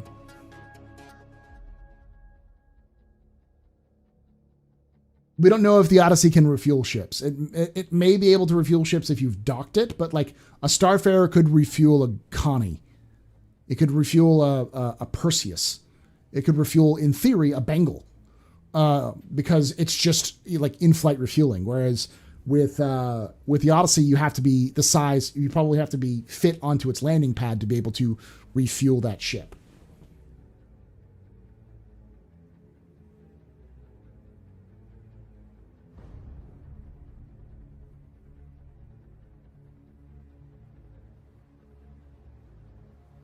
Have a good night, Max. Would it be accurate to describe the current UEE politics as extreme capitalism? Almost a corporatocracy. The UEE is heavily controlled by major corporations. RSI practically brags about its role in the formation of the UNE and its influence over the government. There might be an efficiency difference between the Starfarer and the Odyssey. Yeah. A Bengal fuel tank is probably the size of a Starfarer. Yeah, probably is. But like, it could at least dock a fuel probe to a Bengal and empty its tanks into the Bengal if it wanted to. Maybe manually described as Liberator. Yeah. I thought the UE is more some like kind of quasi-totalitarian system. So the best way to describe the UE, and I'm going to do a full video about how the UE is not the good guys in lore to kind of explain it. The UE is described as a democratic republic. It's not. It's more of an oligarchical republic, bordering on totalitarianism. The UEE was founded as a totalitarian fascist regime with one leader, the Imperator, who was inherited the position through mostly through blood. Measures, but you know, a Measure could take control even if they weren't the direct descendant of the last Measure. Sometimes they're installed into the position because they were like the cousin of the Emperor, of the Imperator. But they had some sort of blood lineage. Eventually, the Measures were overthrown, and a new UEE was formed. Now, there was a movement to create a democratic republic called the Democratic Union of Planets, the DUP, I think. But that was shot down because the fear of many people, especially those from the old guard on Earth, who would reluctantly join the revolution against the Measures because the Measures were bad for business sort of thing. They didn't really want change. They just didn't like the Measures. So that whole process was shot down, leading to an even wider breach between the new way, you know, the what eventually became known as the transitionalists, and the older ways, which were like the centralists and the universalists. That kind of schism between the parties happened during this formation time after the end of the Measures. So in reality, you cannot vote for a senator. You can't vote for the Imperator unless you're a citizen. And the only easy access way that you can gain citizenship is through military service, which up until recently could get you killed fairly easily. Which meant that only a small section of the population of humanity who actually live in the UE can actually vote in elections. So it's much more of a autocracy, you know, like a small cohort of people are deciding all of the fates of the majority of the people, because the majority of people in the UE are not citizens, they're civilians. So as a result, you have a lot more skewing of advantages for citizens. Citizens have advantages for forming corporations. They tend to be the ones who own more land. They tend to be the ones who have the ability to like more social mobility. While it's in theory anyone can become a citizen, it's still incredibly dangerous to become one because you're putting your life on the line. It's Starship Troopers, but less Heinlein's Starship Troopers and more the movie Starship Troopers. I'm forgetting the Dutch filmmaker who made it. He's also made RoboCop. But, you know, a lot of people didn't get that, like, the movie was actually a critique of Starship Troopers, saying that the Starship Troopers, Verhoeven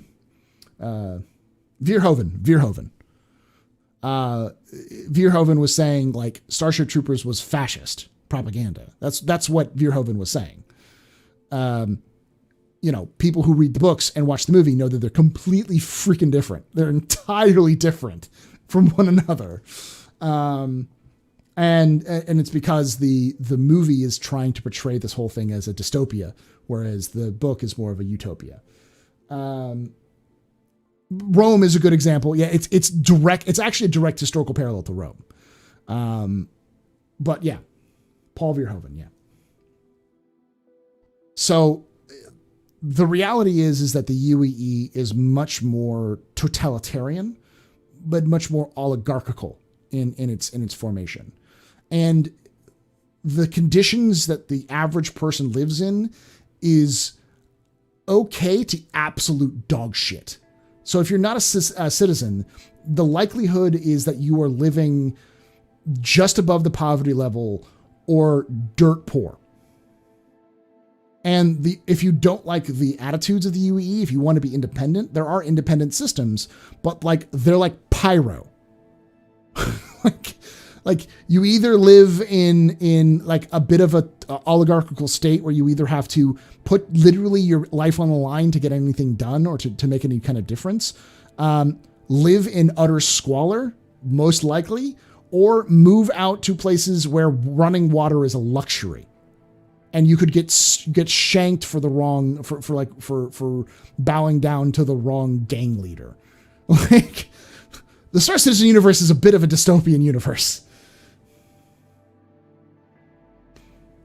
So Eastern Western UAE when? Soon.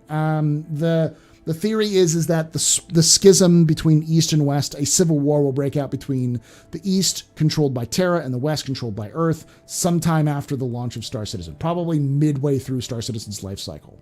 It's something they've already talked about. And players will have a role in deciding who wins or who loses. I mean, with this new cloning tech or whatever, I guess it's not as dangerous to serve now. It's complicated. Regeneration is not cloning, and it's not infinite life machine. There is a limit. There's an upper limit for the ability of essentially copies because of drift in the copy machine, because of your consciousness being copied and everything. So it's less dangerous, but you still have an upper limit. And that machine only was invented like 4 years ago. So it's very, very recent. And it's entirely brand new technology.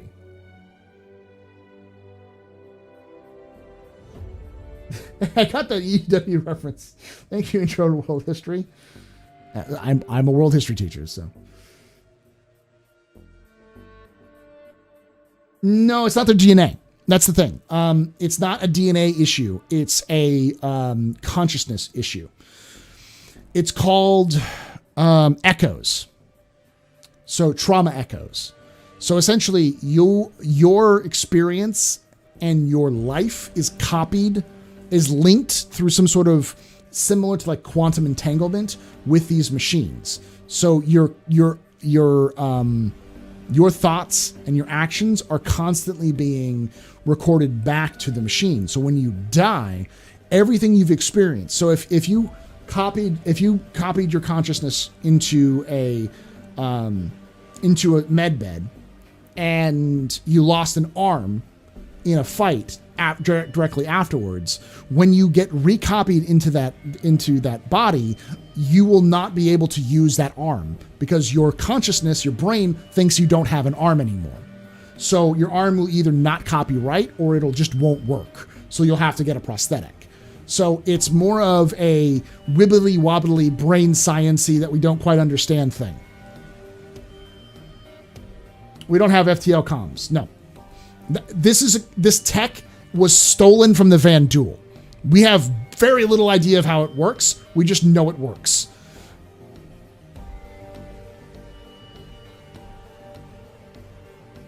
Basically a soul machine, yeah.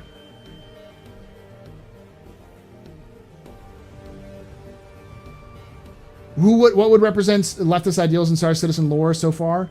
The transitionalists are probably the most left. They're really more center left. They want to increase the rights of the civilians. They want to bring in Banu, Tavarin, and Xi'an, who have defected to the UEE or live in the UEE. There are a couple of Xi'an who have essentially opted to stay in their home worlds, even if those worlds were given to the UEE, and have served the UEE. Like there's a famous diplomat who's a Xi'an, and his time in the UEE was spent helping negotiate many treaties between the Xi'an and humans. But he's like a diplomatic liaison.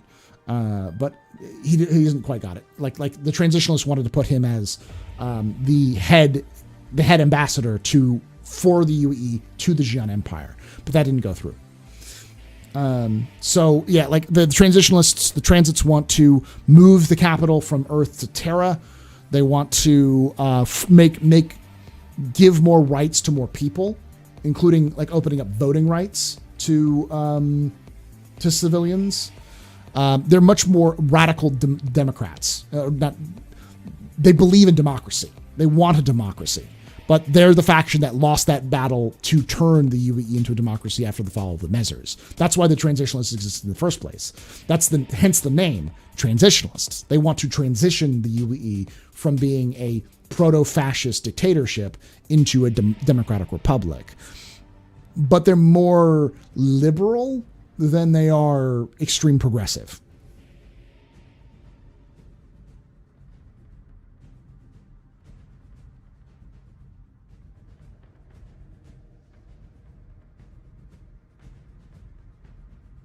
Your lore videos have me feeling inspired to go read as much RSI writings. Is there a chronological guide that I should try and read from the oldest post to the most recent? Months reading at least, I'm sure, but at least Galactipedia will help my conundrum. The Galactipedia will help you a little bit, but there is a series of lore posts that they posted at the very beginning of the campaign back in 2012. I can't remember the name of them, that essentially chronicle the history of the UEE up to today in small chunks, like major events. And that's a good place to start. But it's all over the place. The Imperator is still elected, yes, but the Imperator is only elected by citizens. Civilians cannot elect an Imperator. Civilians can't even elect senators.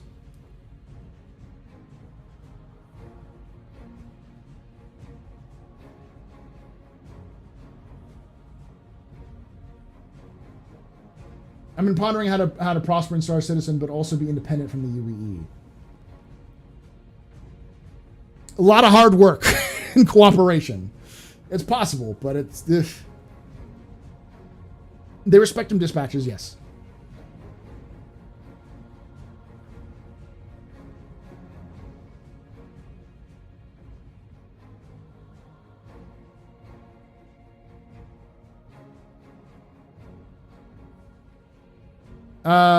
That's the odd thing. Being amputees in real world still have theoretical mental control of the phantom limb. Yes, but it's essentially built up of trauma. You essentially live yourself dying every time. So like when you're brought back, you remember yourself dying.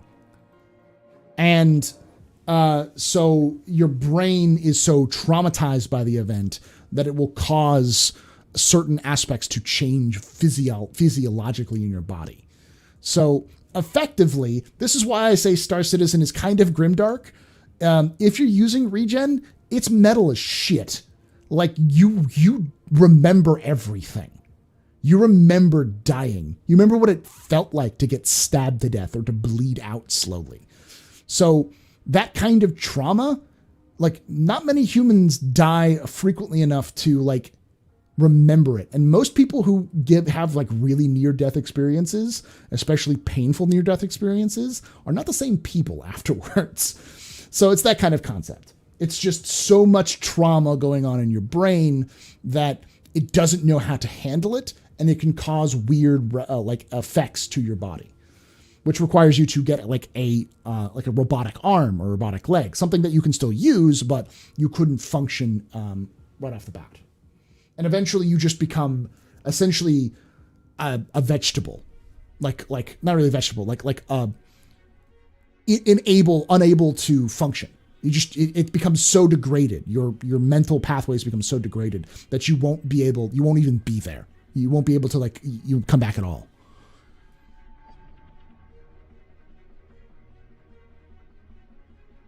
Go get some turkey. I've already had turkey. It's I gotta go to bed here shortly. So the mine backups are continuous. Yes, but the longer you're away from the longer they take from point to point, the more fuzzy your memories will be of a situation. It'll be more like a slight recollection rather than a perfect one-to-one memory. And the more you back up your brain scans, and to the better facilities, will reduce the trauma echoes.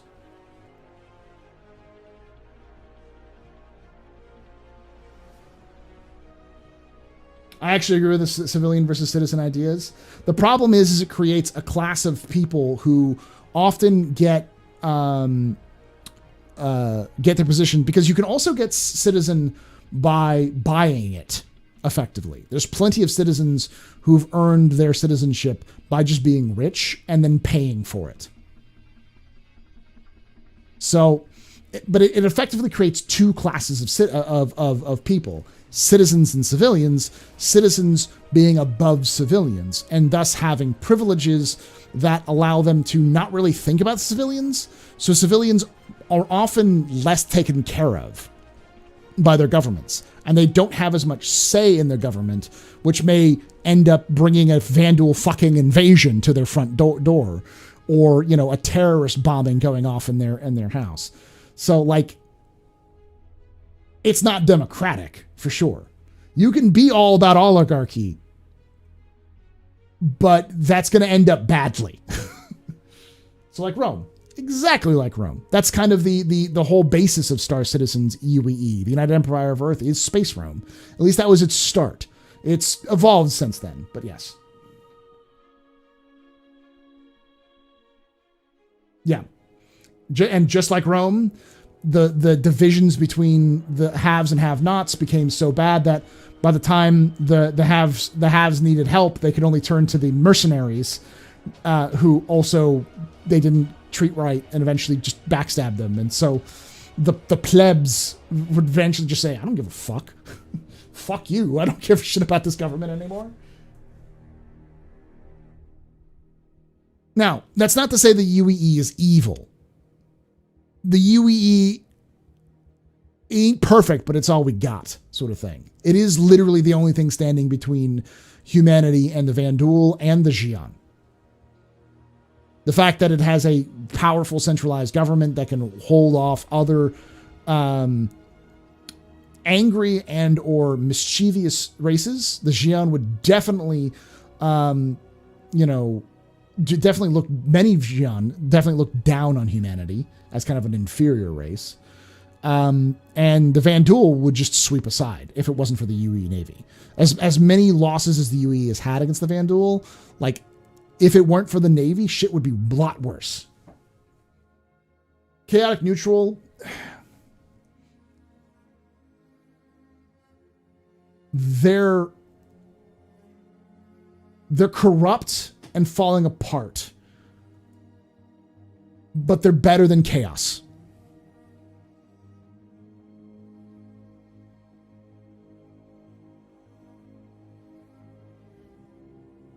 The time capsules, yeah. Go. I'll link. I got you. Hold on. You should be good, but I'll give you permission.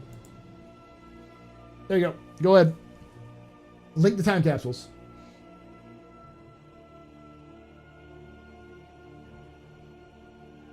Just like Rome, citizens, for example, couldn't be flogged without a trial. Civilians, on the other hand, could be flogged. Yeah.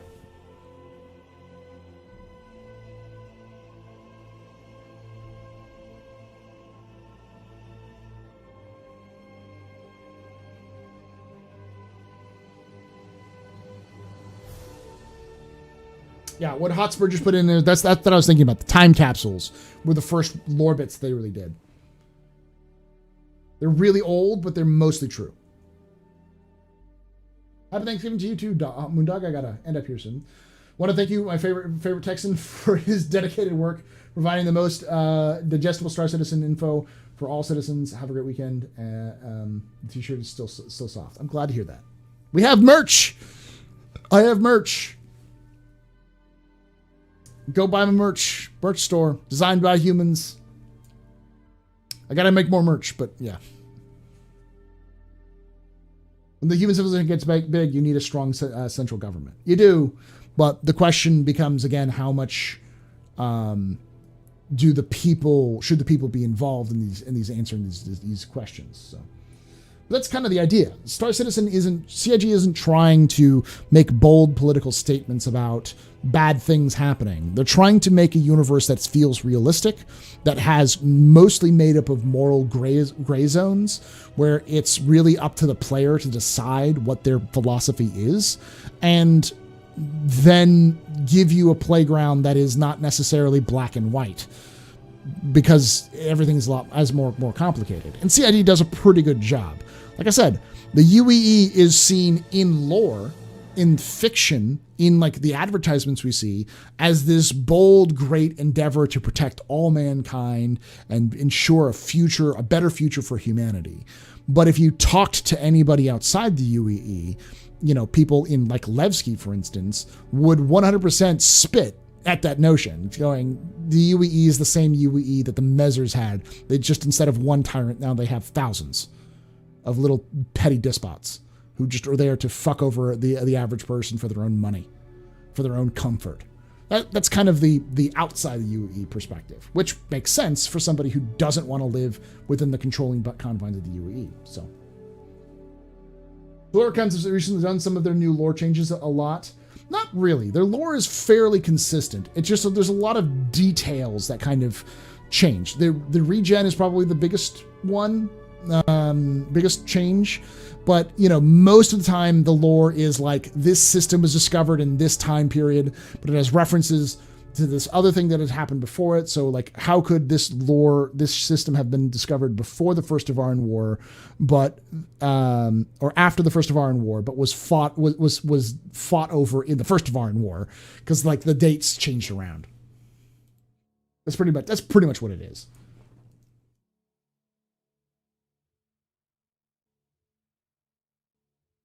Where do you get such detailed information on, such as status of stations, etc.? Just asking, pretty new here. So every month, CIG releases brand new monthly reports, and these monthly reports stem from Squadron 42 and Star Citizen. CIG also does roadmap updates every other Wednesday. So they'll add new things to the roadmap. If you go to the Star Citizen roadmap, it has two things, the progress tracker and the release view. The progress tracker basically tells you everything CIG is doing and working on currently. It's essentially a direct pull from their Jira with some modifications. And then the release view is like a typical roadmap, like, hey, this is when we think this feature is going to come out.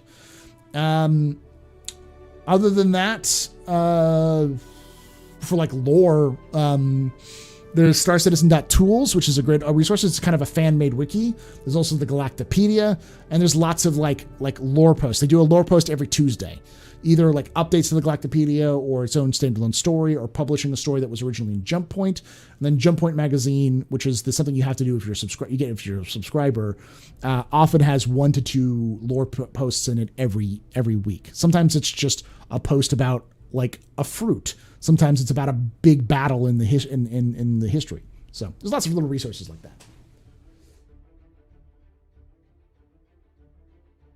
One of the reasons regen is dated so late and so recently discovered is they didn't want to be change lore. Exactly. Most of the lore doesn't change a lot. It's just small details which are a mistake because they didn't have a cohesive through line, or often it's because they had developed a lot of the lore for a specific star map that they then had to completely change after they developed that lore. Now, the lore of the systems themselves didn't change that much. It's just the dates they were discovered had to change, because sometimes they reference jump points which didn't exist. And so they either had to go back and say that jump point collapsed, or they said, oh, this was actually discovered from this jump point on this date. But the actual like events aren't that different. Does Squadron 40 take place before the mind mapping tech was taken to the Van Duel? Yes. It was Squadron 42 takes place between 2945 and 2949, 2947, something like that.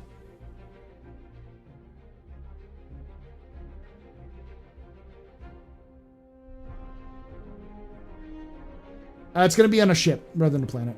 I don't think I ever asked, but why, and when was the reason when you got into Star Citizen, as well as why did you choose lore?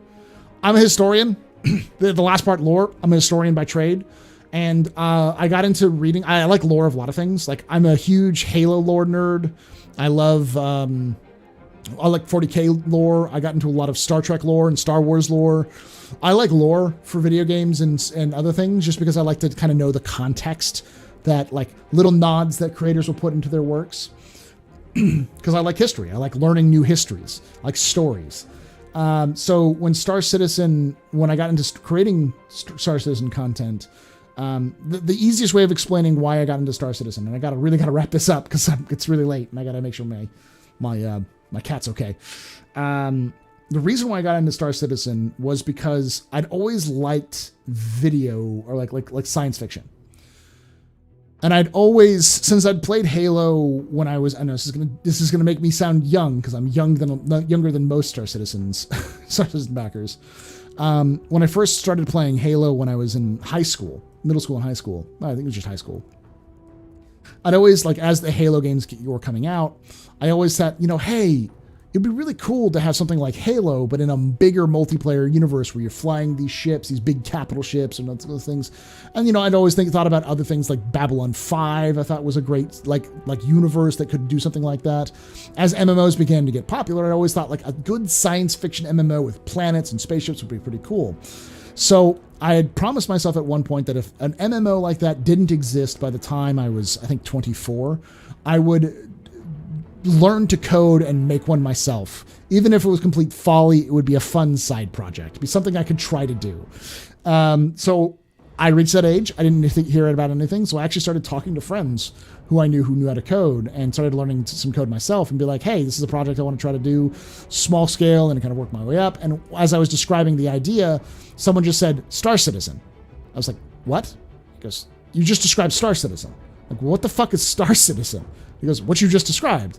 So I went to go look it up. I think it was like January of 2013. And I'm like, oh shit, yeah. Okay, cool. I'll just back Star Citizen. And I waited until, I said I was going to wait until there was an alpha to play.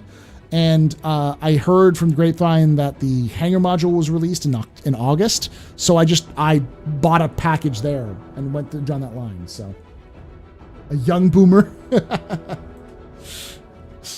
I'm firmly a millennial. Am I going to go and get in the Starfield lore when it launches? Yes, I'm going to do a Starfield video by the end of this year, where kind of like everything we know about Starfield, and then kind of do maybe once a month updates on that. I'm 35, I think. I was born in 87. I'm in my mid-30s. I don't even know how old I am.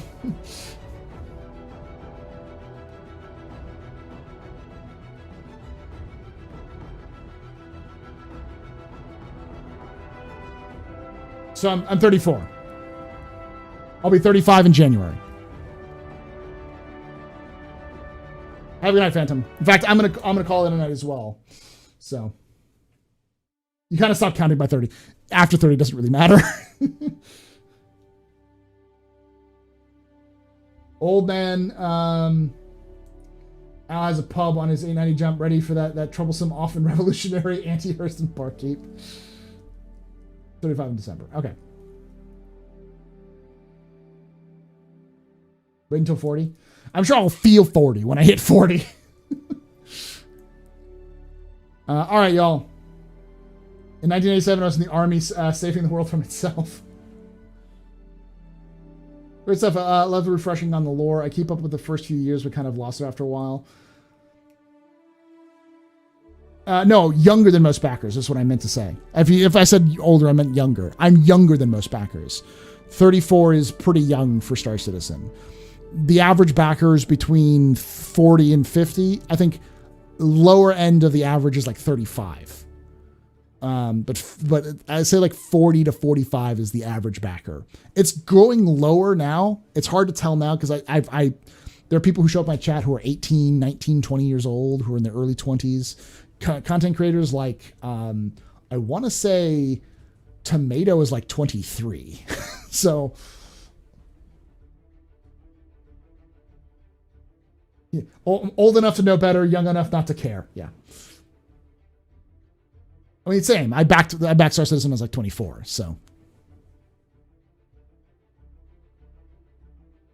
are those averages when we first backed or now? Now-ish. Yeah. Let me put it this way. I can tell you my average viewer base on YouTube.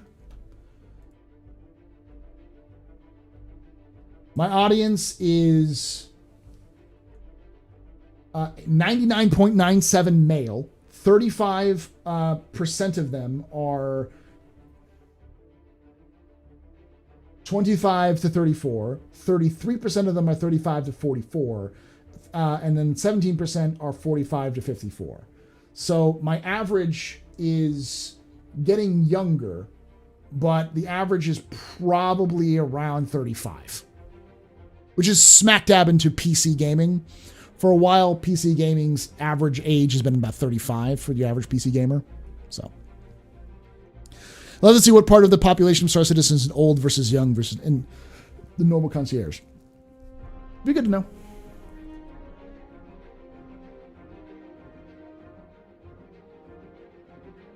Do you know George Washington? I do. All right, y'all. Thank you so much for joining us here tonight at the Astropub. If you enjoyed this, hit that follow button if you're on Twitch. And if you're on Twitch, I have a YouTube, youtube.com/theastropub, where I put up records of this. I kind of stream this to YouTube as well. I also do lore videos, and that's where I put up my Captain's Table videos. I do smuggling tutorials, which I got to do one here shortly for 315. And other just kind of content videos discussing Star Citizen and other content as well.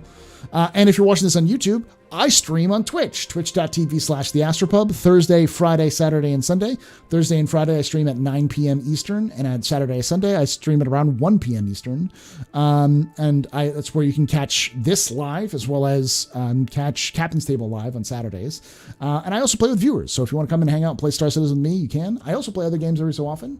I'll definitely be playing games like Starfield. I'll be playing games like Dark Tide when that comes out, and other kind of I've played indie like sci-fi games in the past. So if something comes out that's pretty cool, I'll do that.